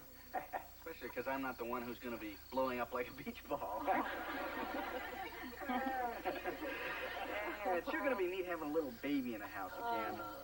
Hey, how you doing, little princess? Oh, wait, sleep right there. Do grown-ups always act like this around babies? Yeah. Sleepy, isn't it? You'd think in 6 weeks a kid didn't want to sleep, cry, and slobber. A baby squirrel would be walking on telephone wires by now. Don't you like having the baby around? I thought I would, but now that she's here, they don't even know I exist. Come on. You're probably just imagining stuff that isn't there. Like when Kip and Ollie thought my parents were getting a divorce. You might have been better off. Did you hear them? I've got all my teeth. I've had 2 years of ballet, and all they do is take pictures of Baldy. Hey, I still think you're cute. Thanks. I needed that. Things are a lot different now. Mom and I used to do things together, and I'm nothing but a built-in diaper changer. And by the way, make sure that it's the disposable kind. Kelly, come in here, honey.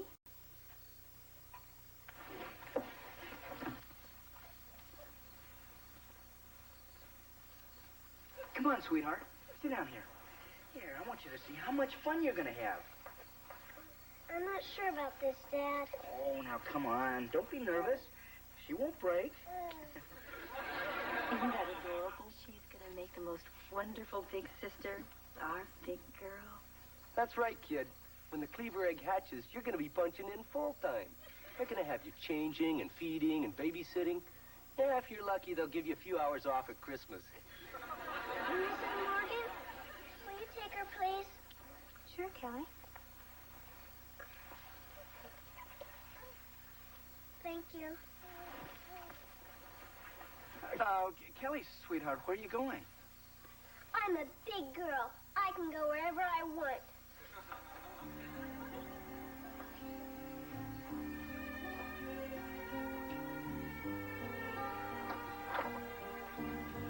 Kelly, what are you doing? She's packing. I know that. I wanted to hear it from her. I'm just taking the important things now. I'll send someone for the rest later. Wally, she's serious. Stop her. Trying to stop her now will do more harm than good. Let's just go along with it for now. Could you please hand me my Snoopy Brats? They're over there. Well, I take it you've given this a lot of thought. Oh, yeah. It came to me on the way upstairs. Can I have a muffin, please? Oh, honey. Did you know Muffin's missing an eye? We're all having our problems these days. Listen, sweetheart, I know that our having a baby is a big adjustment for you. And if you feel that the way you want to handle it is by leaving, well, that's your right. Thanks. Could you please get me my rose knit dress? It's on the doorknob. Kelly, if you're going to take your rose knit dress, be sure to take your black patent shoes, too. Helen, I said go along with her, not pack for her. Well, I guess that's all. I'll be leaving now. Kelly, you're acting like a child. Good, Wally. Look, I still love you both, but I can tell things will just never be the same around here. I'll still come back every Monday for my allowance, if I'm still getting one. Well, of course. We wouldn't want to lose you as a dependent. Well, I guess you've made up your mind. Can we give you a ride to wherever you're going? No, I'm not going too far. If anybody calls for me, tell them I'm at Grandma's. Well, don't make yourself a stranger. Oh, I won't. And thanks for everything. You've been terrific. Our baby's gone.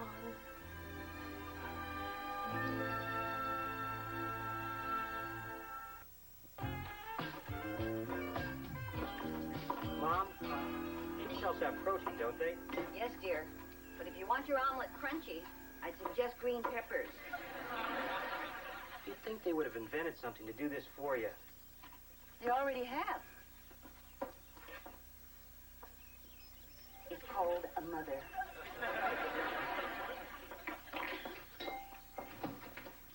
Is the coast clear? Wally, Kelly is confused, not armed. Pretty depressed, huh? Oh, under the circumstances, I think she's doing fairly well. Fairly well? She's having the time of her life. Great. Mary Ellen and I are home worried she's crying her heart out, and she's over here dancing with a beaver. Maybe it's time for me to go floss again.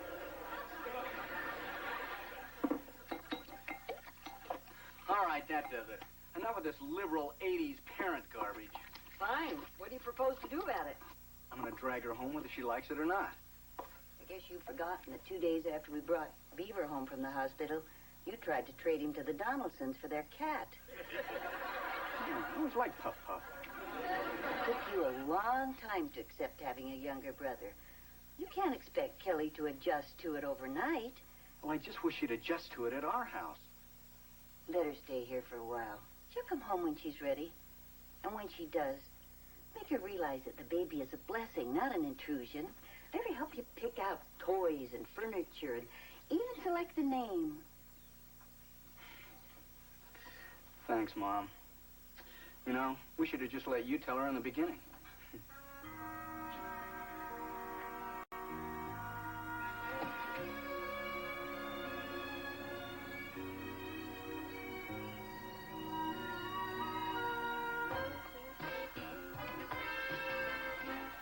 Community chest. How about that? I won second prize in a beauty contest. Ollie, you stop playing and put your stuff away. You heard, Dad. We can all stay up later if the room's clean. It's not fair. No matter how late they let me stay up, you'll always get to stay up later. Look, Ollie, if you let me out of jail, I'll help you clean up. Deal. 2 more minutes left. Dad, how come Kip always gets to go to bed at 10:30, and I gotta go to sleep the same time the kids in Hawaii are eating lunch? Oliver, we've been over this before. Kip is older than you. And when you get older, then you can have more privileges. He gets all the privileges. Time's a wasting, guys. If you meet your deadline, then you can each stay up a half hour more than usual. Oh, and may Allah be with you. Hurry, Ollie. Then we can finish our Monopoly game. Yeah, and I could stay up later and watch videos. You don't even listen to the music. You just watch the girls. What a dodo. You're just jealous. Will you move it? Maybe I don't want to. And I'll do it. I want to stay up. Time's up. No extra privileges tonight, guys. Sorry. There. Are you happy now? You're such a baby sometimes. I'm not a baby. You're right. You're a grubby little infant. Yeah? You're a goofy glob of nothing. Baby, baby, baby. Ow! Uncle Beaver, quick! They're covering each other! All right, guys, come on, right now. Come on, break it up, All right, guys, right now. He started it. I did not. Carrot Top did. All right, guys, now wait a minute. If you can't agree on anything, you can both just spend the entire day tomorrow in the house. But, Dad... No buts. Now, you had your chance. Maybe next time you can take advantage of it. Thanks, Ollie. I've got a big baseball game tomorrow. Now I'll miss it.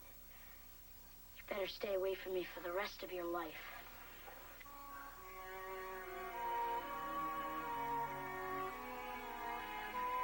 Boy, I felt sorry for Kip. Now I'm positive I don't want no brother or sister. All they do is cause trouble. Well, sometimes they do. They can be a lot of fun, too. I'd rather have a dog, and I'm allergic to those. Probably a brother or sister can be the best friend you'll ever have. So can a dog. That's what they're known for. Dogs are nice, but a brother or sister, they can talk to you and share their toys and their secrets. They'll even eat your lima beans when your folks aren't looking. Thought you might like a little bedtime snack. Thanks, Uncle Beaver. Kelly, there's an awful lot of love in your house. And you know, just because your family's getting bigger, it doesn't mean that there's any less for you. You know, Grandma, I like the way you try to cheer me up, even when it doesn't work. Well, you can't blame me for trying. Dad, Yes, Oliver? I have a confession to make. I started the fight upstairs. I also didn't clean up my half of the room when I was supposed to. Is that true, Kelly? Kip? I never meant for you to miss your game. And I just got so mad because I'm not older. And it's not your fault. Well, Kip, I guess you can play in your game tomorrow. And stay up a little bit later tonight. Hey, great. Thanks, Dad. And thanks, Ollie. Takes a real man to admit what a creep he's been. Aw, thanks, Skip. Does this mean I don't have to stay away from you for the rest of my life? Sure. You know that $5 I owe you? Yeah? Well, here's one of them. What a guy. Dad, am I still grounded? I'm afraid you can't wiggle out of that. But I'm very proud of what you did tonight. And I'm going to make sure you get back those other $4. Well, I guess the least I can do is go upstairs and pick up the stuff that's getting moldy. Wait a minute. I'll give you a hand. I love this father-son stuff. Boy, Ollie sure was brave. Sure was. I wouldn't touch any of this stuff under his bed. No, I mean about admitting what he did. Once in a while, little goofer really surprise you. He was mean to you, and he got so mad at you. I sort of don't blame him for being mad. I do have it better because I'm older. He still does a lot of nice things for me, though. Like what? Well, once he wet my towel for me, so Dad thought I already took a bath. Really? Yeah. Then last year, when I wiped out on my skateboard and broke both arms, brushed my teeth for me. I guess a younger brother could come in handy. Especially when all my friends are busy. I always have Oliver to goof off with. He'll do lots for me if a friend wouldn't. Like that $5 he loaned me 3 years ago.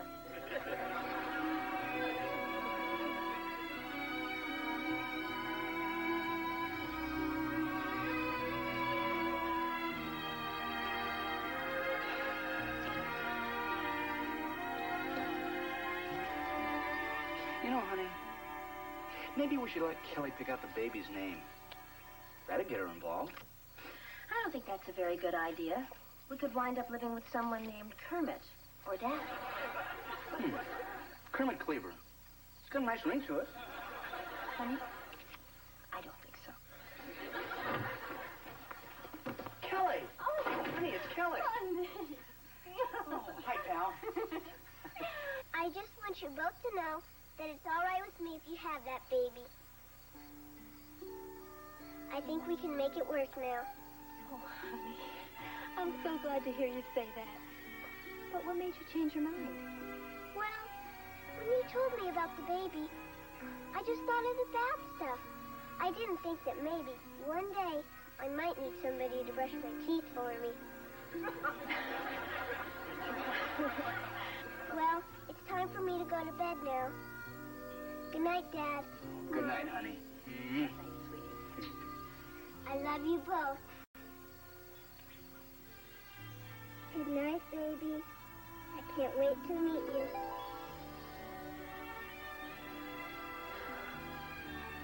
Oh, come here, you. We're glad you're here. Oh, you know you that. bet.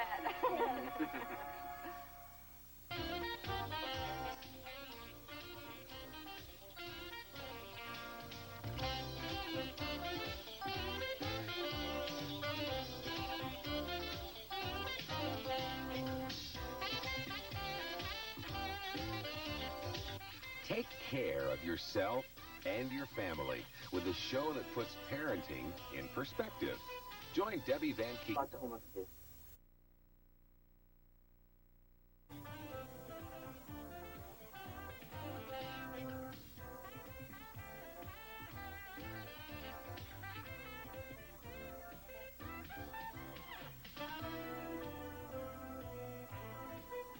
The new Leave It to Beaver. Relax, honey, or you won't be able to sleep at your own slumber party. But, Mom, this is my first party. If I didn't know better, I'd say you two clowns were here to crash the debutante's ball. Hey, look, don't you think if those two boys weren't in this house, we would have heard about it by now?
Relax, honey, or you won't be able to sleep at your own slumber party. But, Mom, this is my first party. And if it's prom, nobody will let me cut in line at lunch or pass me notes during assembly. I'll probably have to pay someone to take me to the prom. Sally, you have absolutely nothing to worry about. This much planning didn't go into my own wedding. Hi, Grandma. This is Duffy. He's a kid. Well, hello, Duffy. Are you new in town? No, I just never liked Oliver much until we had to stay after school together. And now he's all right. Well, that's good to hear. Grandma, can Duffy stay here? Well, usually I wouldn't mind, but this is kind of short notice. You know, it's Kelly's party and all. But this is an emergency. My mom's cooking a liver tonight. Liver, huh? That is an emergency. All right, Duffy. You call your mother and ask her if you could stay. We already did. Because everybody knows you never turn us down. Hi, guys. Hi, Dad. Oliver, who's your friend? Oh, this is Duffy. He's a kid. Oh, hi. He's going to be eating with us tonight. Mr. Cleaver, are you a real ball player? Well, no, not exactly. You see, my office is just in a softball league. Bosses, it'll hurt my dad's morals. That's morale. And I better get going. If I'm late, Lumpy makes me do extra push-ups. Oh, by the way, Oliver, you have a good time tonight. But remember, Kelly's slumber party is strictly off-limits. That goes to you too, Jeff. Dad, why would I want to spend the evening going on treasure hunts and watching cartoons with a bunch of goofy little girls who take the Smurfs seriously? Oh, good. Now I can concentrate on my game. Knowing my household is in order. Good night, guys. Bye, Dad. Bye, Dee. Are they really going to have treasure hunts and watch cartoons? Yes. But I think Kelly will tell you all about it tomorrow. Over here. Did you find a clue?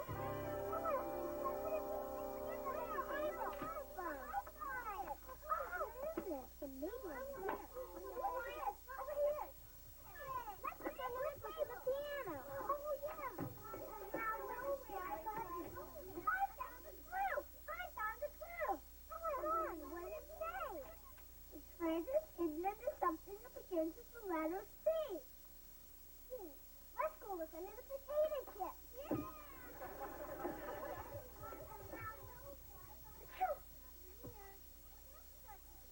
Well, hi, Heather. How are you?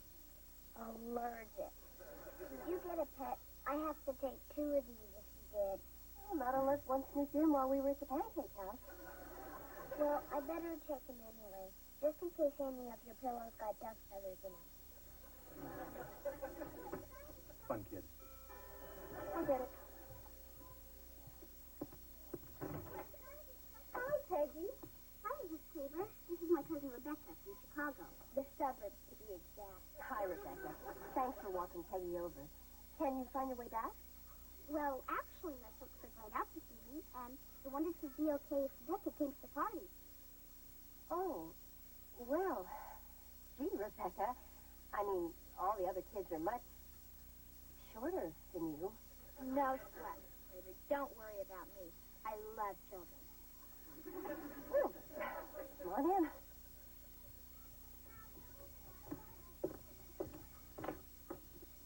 Kelly, honey, this is Rebecca. This is Peggy's cousin from Chicago. Would it be a problem if she stayed for the party? I guess not. Well, it just means you get 9 little weenies to eat instead of 11. No problem. I don't eat meat. It trashes my figure. Well, come in. We're having a treasure hunt. If you look under stuff to start to see, we might find a prize. Yeah, well, I would, but my horoscope told me to de-emphasize my competitive nature this week. Would you like some punch?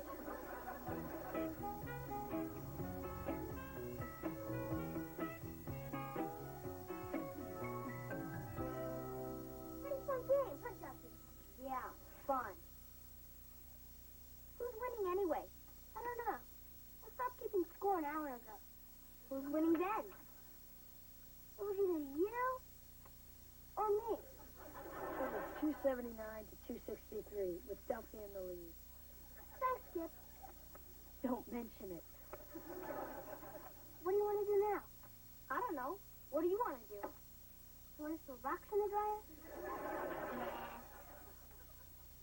I know. We could pretend we're space rangers, stuck on the planet Rilo, surrounded by thousands of giant, angry lizards. Nah, we did that yesterday. That does it. Why don't you two rocket scientists stop talking and go out and do something with your lives? You know, Kip's right. So, what do you want to do? Let's go spy on your cousin's party. You heard Dad and Grandma. They don't want us really going over there at all. Oliver, you know how it works. They tell you not to do something, just so you want to do it even more. Then you do it, they get to yell at you, and everybody's happy. Yeah.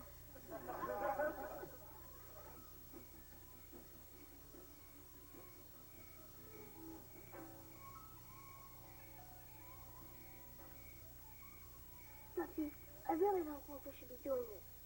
We're not doing anything wrong. We're just trying to find that frog. It's not our fault he came over here. But you didn't have to throw him in this direction. I didn't throw him. I read about these rare flying frogs, and I want to see if he was one of them. Oh. There he is. All right, we got him. Yeah. Come on, Oliver. His dad said we couldn't go to the party, but he didn't say we couldn't look at it. I suppose it would be okay. But we better forget about what we saw as soon as we get back. Okay, go take a look. Wow. If it isn't the Junior Neighborhood Watch. Mr. Haskell, what are you doing here? I have a standing invitation to Casa de Keith. Besides, some little tyke-cat lost her retainer down a drain, so they call me.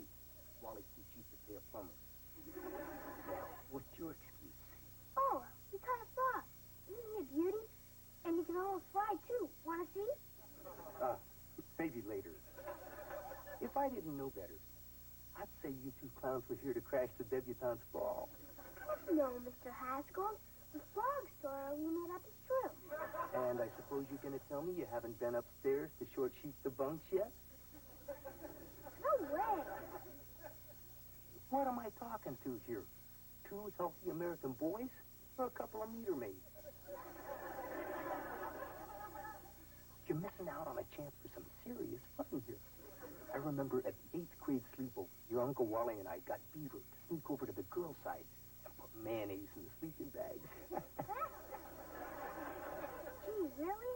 Dad and Uncle Wally really did that? See, they're still talking about it down at the dry cleaners. You guys got a frog, and you got a bunch of girls.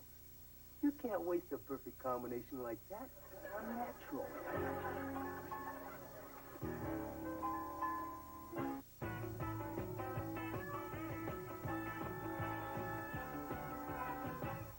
Mine, here, nice foot, yellow. Oh. Peggy, get ready. Daddy's gonna be kissing carpet any minute now. Please, my retainer. I can feel my feet shifting already. Oh, honey. Oh, great. We'll find it. Come on. Yeah, I think I can get it, Wally. But I'm worried about the electric wires near the pipe. You're going to have to cut the power. Yeah, okay. Hey, girls. Girls, don't be scared. We're going to turn the lights off for a minute. Breaker box is outside. Mary Ellen, you know what I could use? If you got some...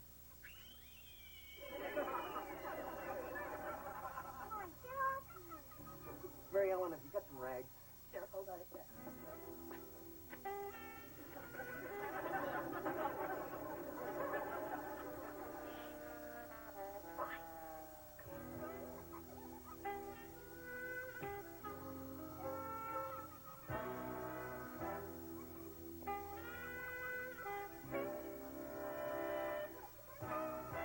Eddie, will you hurry up? Hey, lighten up, Sam, huh? I'm not charging you by the hour. Come on, move it. I got a handful of little girls here.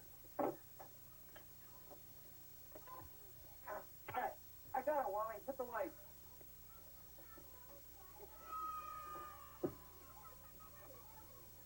Thanks, mister. My mom said if I lost another one, I'd have to pay for it myself. Well, maybe you'll think about that next time you decide to toss your cookies in the sink.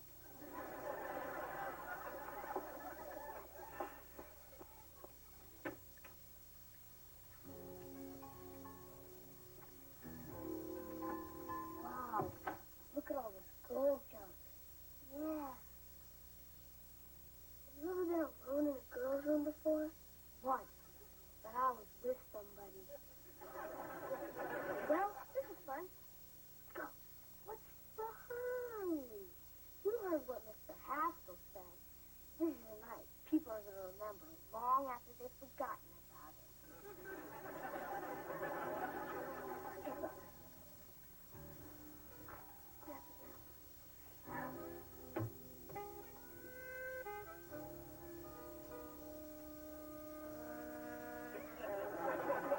Good luck, Mr. Froggy.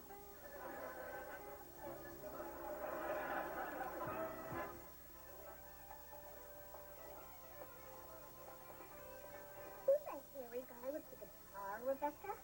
That's drummer. Isn't he a hunk? Yeah, a house. What's a house?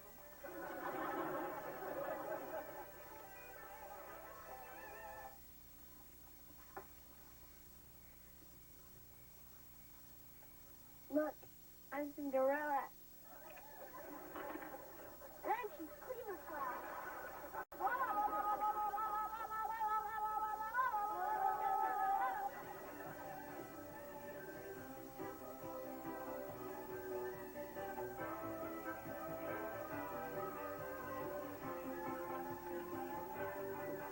Honey, come here. You've got to do something about Rebecca. Well, honey, I think you're overreacting. She's different than the other girls. I find her interesting.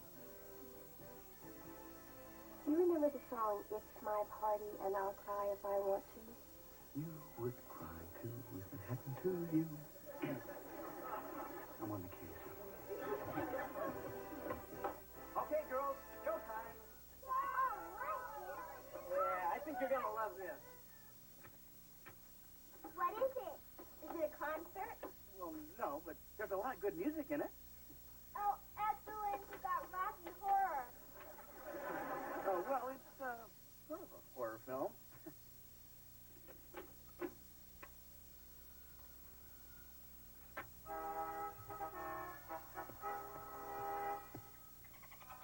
Flipper's Hawaiian Adventure. Don't worry. It starts a little slow, but it really picks up when he gets caught in the tuna net. As much as I love camp classics, I think I'm going to go upstairs and do a number on my hair if that's okay with you, Kelly. Oh, sure. Go ahead. No problem. Can I come along, too? That's cool.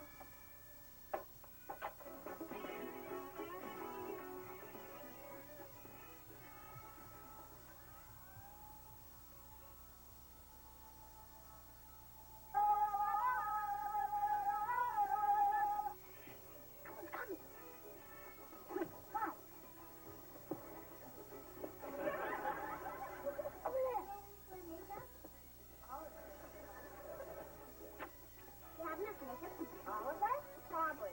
You guys got small faces. You can. Maybe I should do this. The place might load up. Whatever. Did your mom let you wear earrings to school? Of course not. I'll wait till after I leave the house to put them on. Okay. Who wants orange eyelids? I do. Oh, this is pretty. What are we going to do, Ollie? Come here, Bonnie. Come here. I wonder what they've been doing up there for so long. Probably something absurd, like holding their breath until they faint. We better go up there and take a look. They may be reading the diary. I don't have a diary. Well, we better get up there before they find that out. You say that now. But one day, you wouldn't think of having a party without boys. Yeah, with my luck, probably make me freak out. Does that make us just come off easy? Probably not. I've never seen my mom without it. Oh, hi. We thought you guys would be lumbering by now. Rebecca's letting us make up like we're going to a rock concert in Chicago. How are you getting there? Just pretending. We're going back to watch the movie. Come on, Kelly, grow up. Let's go, Maxie. Hey, how did you get that blue color over your eyes? Come here, I'll show you. I've been to Chicago a few times myself.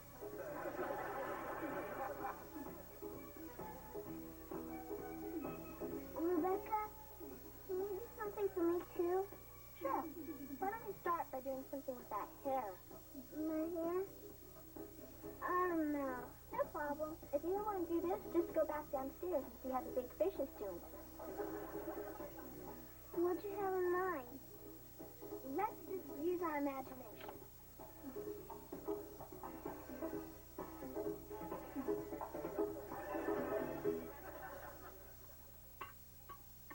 You know, I would have thought these teeny weeny weenies would have been a bigger hit. Yeah.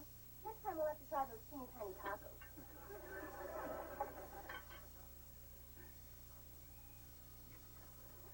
Hey, you're a little sensitive. That's exactly why I'm kissing you in this room. There, I think I got it. Why don't you take it easy? I don't mean to interrupt, but are Oliver and his little friend Duffy here? They seem to have disappeared. At Dad figures, we'd look here first, since this is the last place they're supposed to be. Hey, look, don't you think if those two boys were in this house, we would have heard about it by now? Yeah, everything's been peaceful since we put the movie on. No wonder. There's nobody out there.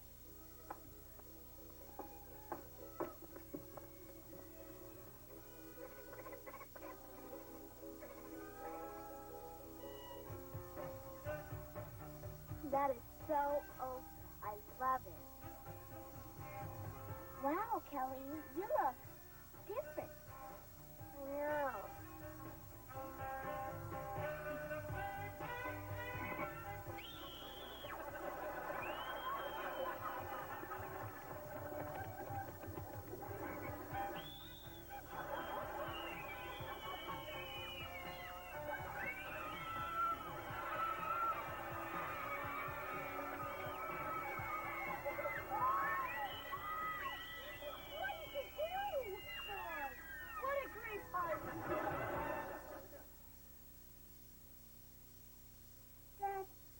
Go home, and you start hollering at me. Can I say a few words to my Aunt Mary Ellen and Uncle Wally? Sure. You're entitled to one last request. I apologize for sneaking over. And even though you probably don't like Kelly's new hair as much as I do, she only did it because her friends ditched her party, and they started doing dumb things first. Thanks, Ollie. I wish I could say something to get you in less trouble. Don't feel bad, Kelly. It wouldn't make any difference. I guess we'll see you tomorrow. Good night. Good night. Am I going to have to shave my head now? No, I'm sure the beauty parlor can return your hair to its normal color. You mean like they always do with yours? Sort of. Kelly, it's not the color of your hair that we're worried about. No, we're just upset that you let those girls pressure you into dyeing it in the first place. But it was my party, and I didn't want to be left out of it. Kelly, there are going to be a lot of times when you'll want to go along with something just to be part of the crowd. You don't have to lecture me anymore, but I feel like the dumbest kid that ever lived. Well, maybe it's better that this happened to you now, so that next time when the gang says, hey, come on along, nothing bad's going to happen, you'll know better. Don't worry, Dad. I'll never forget this. I'm going to be the only kid in Sunday school tomorrow morning who looks like a skunk.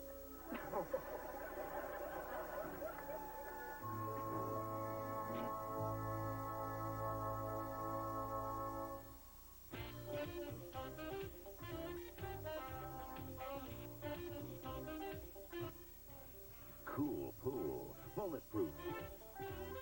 Vanity, fast food. Catch the noise on the street tomorrow tomorrow night at 8. Street Noise, only on YTV.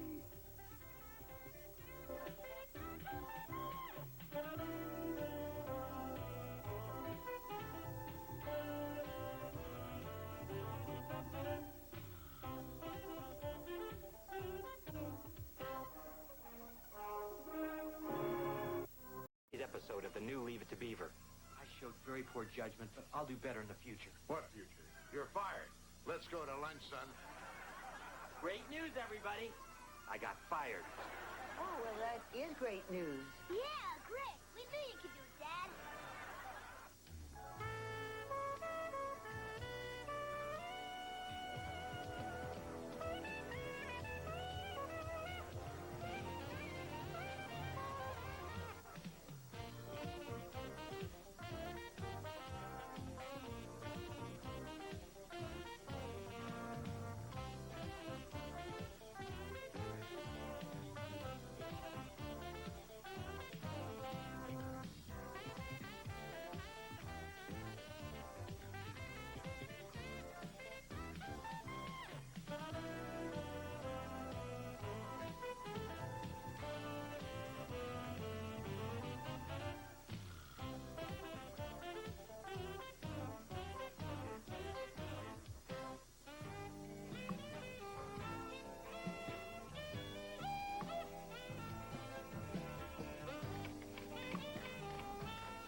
Yeah? Theodore, come in here quick. Oh, I'm sorry. Mr. Cleaver has just left for lunch. Papa! Gotta find Theodore Cleaver right away. Very important. I need to see Theodore. That's right. Okay. Theodore! Oh, my glad I caught you. Not now, Clarence. I'm on my lunch hour. Forget it. Daddy wants to see us right away. Why does he need me around to chew you out? No one's getting chewed out this time, Theodore. Matter of fact, if my hunch is right, he's going to treat us to the biggest lunch we ever ate. Your dad? The man who leaves company pins for tips? He just got off the phone with the Merriwell people, and he was very excited. They actually went for your proposal? Ooh, I still wish you'd let me look it over. Hey, this is my baby. I'm not going to share the glory with anybody. How's my tie look? I don't like it. Hi, Daddy. Come in, boys. Hello, Mr. Rutherford. I'm glad you're here. I just got the word on the Merriwell account. So soon? Yes, and I must say I'm surprised by what I hear. I've just got to know which one of you boys put those figures together. Well, Theodore and I have done some fine work together in the past. But this baby is all mine. I should have known. You big oaf! You're the idiot that cost us the biggest account this company has. 28% of our pre-tax income down the drain. A common house pig with half a brain wouldn't foul things up this badly. Daddy, remember my asthma. How can I forget 6 years of asthma camp? I think I treated you like my own son. I am your son. Don't remind me, you spineless jellyfish. Excuse me, Mr. Rutherford, sir. What is it, Cleaver? Well, it's about the Merriwell account. It really wasn't Clarence's fault. What are you talking about? Well, sir, you see, I made some last-minute changes in the figures that Clarence wasn't aware of, so you can stop yelling at him. That true, son? Well, yes. He says so. Yes, it's true, Mr. Rutherford. I showed very poor judgment, but I'll do better in the future. What future? You're fired. Let's go to lunch, son. Yelling makes me hungry. Gee, you really didn't have to do that. I never realized what a great friend you really are. Thanks. Thanks? I lose my job covering for you, and all I get is thanks? Hey, don't worry. I'll put in a good word for you when things calm down. Clarence, will you move it? For now, I wouldn't buy anything on time. Coming, Daddy!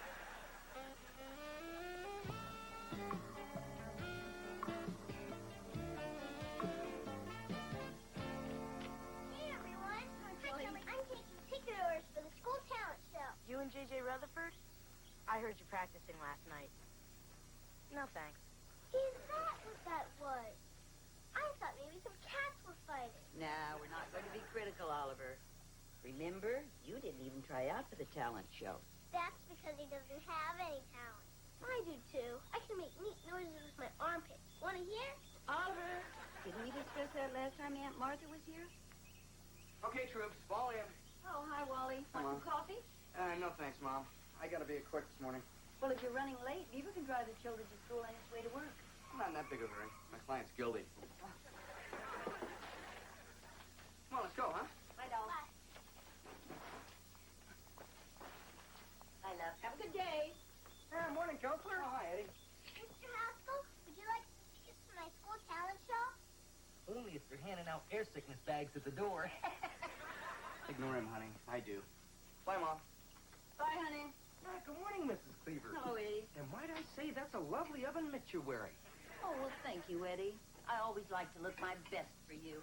It does my heart good to see the Cleaver sense of humor unaffected in the midst of young Theodore's latest tragedy. Oh, and I hope these provisions will help see you through the hard times. Eddie, you been eating lunch behind the tar truck again? Oh, please, you don't have to hide your pain from me. We're like family. Eddie, don't say that. What's this all about? Wait, you mean the beef didn't tell you? Old man Rutherford gave him his walking papers. Beaver's fired? Yeah, I got it straight from the lump. He's history. Out on the street. Adios, muchacho. Kaput. But I'm sure the beef will bounce right back again. Oh, would you mind signing a receipt for this so I can deduct it as a charitable contribution? Well, now, Eddie, that's a very nice gesture. But we're not scraping the bottom of the barrel just yet. No breakfast for me. I'm off to the office. Oh, hi, Eddie. Oh, and Mom, don't hold dinner for me. I'm going to be working late tonight. You know, this reminds me of an old Alfred Hitchcock show. This guy got fired, but he couldn't tell his family. So every day for 3 years, he pretended to go to the office. One day, something finally snapped, and he went back to see his old boss again. Only this time, he had a bomb in his briefcase.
God? Who's there? Who is it? It's me, the Beaver. Beaver? You know, God. Beaver Cleaver. Oh, Beaver. Haven't seen you around for some time. Yeah, it has been a while. How's school? God, I don't go to school anymore. Don't tell me it's 3 o'clock already. Gus, I graduated. I went to college, and now I have 2 boys of my own. Oh, glad to see you made something of yourself, Beaver. What line of work you in? Well, actually none right now. See, I've got a problem. I lost my job yesterday. Well, whenever you kids have a problem, old Gus has the answer. Come on, let's grab our fishing poles and head for Miller's Pond. Got any worms on you, Beaver? Sorry, Gus. Not that simple anymore. I'm out of work because I took the blame for somebody else. Now I can't even face my own family.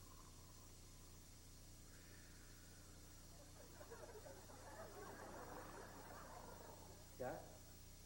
Who is it? It's me, Gus, Beaver. What should I do, Gus? Well, you're big for a 7th grader. Why don't you try out for football? I just don't understand. I could have bailed out and saved my job, but I didn't even try. Well, if there's one thing I learned in all my years, it's that folks usually do stuff for a good reason. Well, I guess the reason was I wasn't really happy there. See, I told you. There's a good reason. So then, I really didn't get fired. I quit. There you go. Thanks, Gus. It's been great seeing you again. Don't make yourself so scarce, young fella.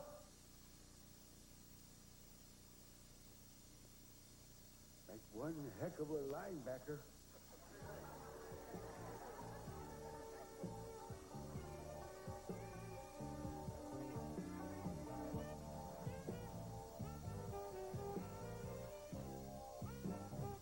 How long do we gotta pretend we don't know Dad's pretending he's got a job? Until your father's ready to stop pretending. There's your dad. Now remember, he's been through a lot, and he's probably feeling very low just about now. Daddy's home. Hey, Sam, how you doing? Hey, Wally! Hey, Mom. Hi. Hey. Great news, everybody. I got fired. Oh, well, that is great news. Yeah. Oh, yeah, Sounds yeah, good, hey, Dad. that's terrific. Yeah, great. We knew you could do it, Dad. Glad to hear that. You guys don't seem very surprised. Well, actually, Eddie Haskell broke the good news to us this morning. Gee, what in the world happened between you and the Rutherfords? It doesn't matter. I can start fresh. New job, new challenge. The sky's the limit. Hey, Dad. Why don't you be our school crossing guard? Mr. Sanders is colorblind, and he gets mixed up every time the light changes. Well, keep it in mind, Ollie. Right now, I think I'm looking for a job that I'm a little more qualified for. Well, I hope you find one soon. I got a paper due next week on what my father does for a living. Oh, you too, do you?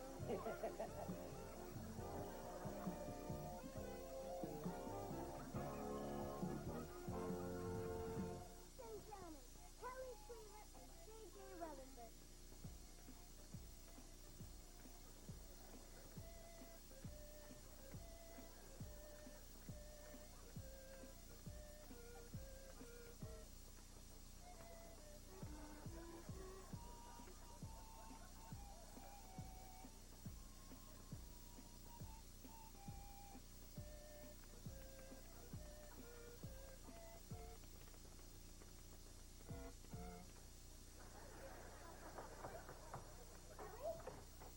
Kelly, look, they printed my Little Metropolis mailbag, and Superman does wear a cape at dinner.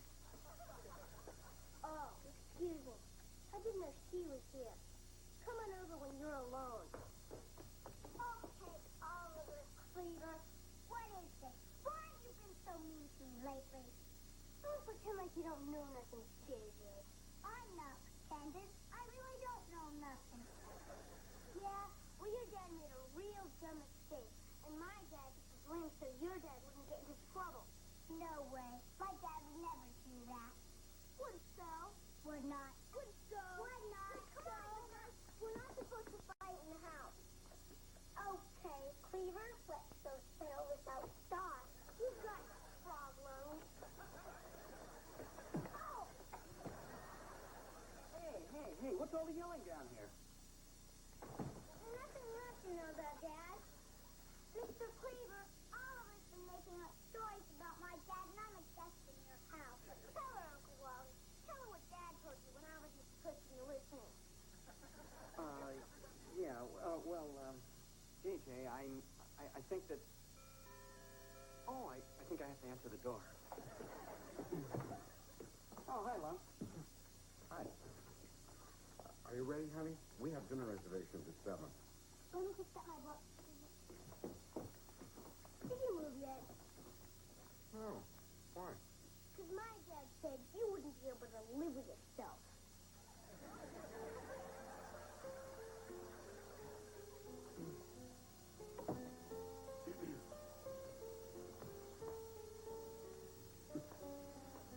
Sure is dark out.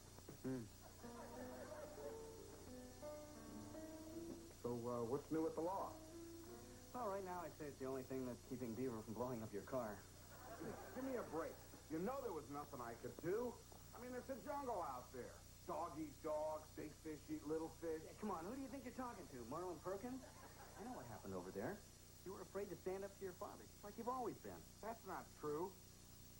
When he told me to buy a blue Mercedes, I bought a red one instead. Yeah, when he was out of town. Look, it was the same thing when you were 15 years old and he made you take tuba lessons. You never did tell him how much you hated it. You know, you just can't talk to my dad the way you could talk to yours. Will you look at yourself, Lump? He's got you so afraid you can't even admit the truth. Hey, you're bright. Some people are so inconsiderate. Claire? That's my little mushroom? Oliver said you and Mr. Cleaver get fired because of something you did. I told him my dad wouldn't do anything like that. It's not true, is it? What's Sitcom? About Mr. Cleaver's job. Hey, Tasty Cone. Why don't we stop and get a triple scoop of sprinkles, just the way you like it? No thanks, Daddy. Let's just go home.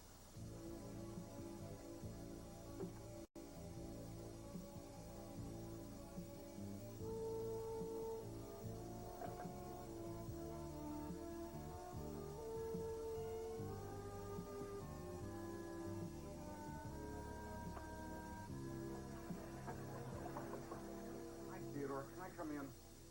What do you want to do? Make sure I'm not taking any office supplies? Oh, no, I trust you. I just wish there was something that I could do for you. Like maybe a letter of recommendation or a low-interest loan. Anything. Still here, Cleaver? Might as well take your last paycheck. Save me the stamp. Thank you, Mr. Rutherford. Yeah, I'm sorry it had to turn out this way, Theodore, but I want you to understand I don't take this lightly. I liked your father because, well, he was a loyal friend, a hard worker, and a very average golfer. Too bad the only thing you inherited was the hitch in his swing. Daddy, you really shouldn't say those things about Theodore. Are you contradicting me? Well, in my opinion, he has a better business sense than most of the people in this company. Well, what do you know about it, you big lummox? If he's so good, how come he lost up the Maryville account? He didn't. I did. I can't lie anymore. I'd like to be able to look my daughter in the eye again. Are you telling me you lost the account, you big oaf? I'm not an oaf. I'm not a lummox. A grown man with a family of my own. We're all human. He shouldn't fault somebody for trying to do the very best he can. And another thing, no more tuba lessons. Well, what can I say except it takes a big man to stand up to his father and a bigger man to admit his mistakes. I'm proud of you, son. Hey, thanks, Dad. You're fired. Fired? Cleaver? Welcome back. Teeing off at 3 o'clock. Care to join me? Thanks, Mr. Rutherford, but, no thanks. I really wasn't happy working for you. You're not supposed to be happy. You're supposed to be working. Well, you can call me a dreamer, but I'm going to try and find work where I can do both. Well, Cleaver, I respect your sunny optimism, no matter how boneheaded it is.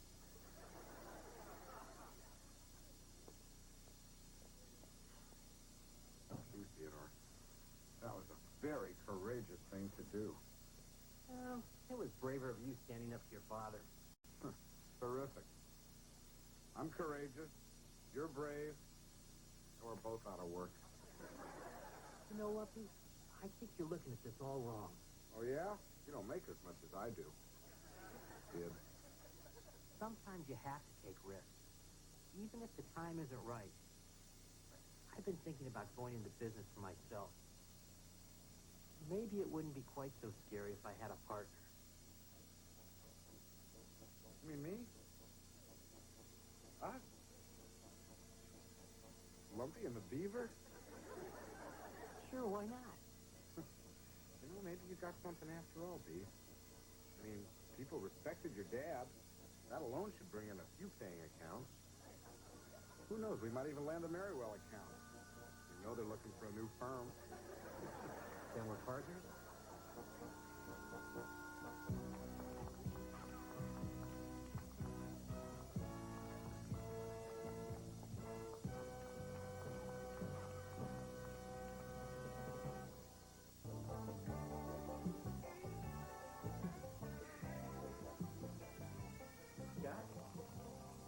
Scott? How you doing? Well, hello there, Beaver. Find a job? No. As a matter of fact, I started my own business. Smart move. These your partners? No, these are my sons. This is Skip and this is Ollie. How about that? Beaver Cleaver's boy. Live long enough and you get to see everything. Hey, Gus, we were wondering if you'd join us down at North Pond for a little fishing. I'd really like that, Chippy. But I'm afraid I made other plans.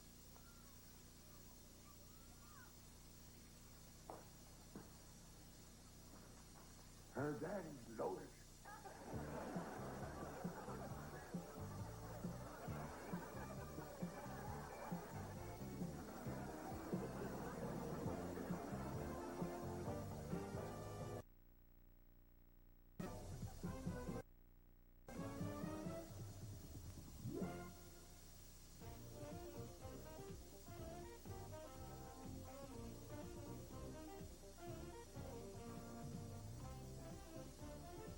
Follow zany exploits with the wily Ron Oliver and Ralph, the happy contest goose. Taking an interview with Colin James, videos from Bon Jovi, Soul to Soul, Paul Hyde, and Jane Child, plus an evangelist turned stock comedian, Sam Kinison, on the ever-cool Ron Oliver Show. Sunday night at 9, here on YTV.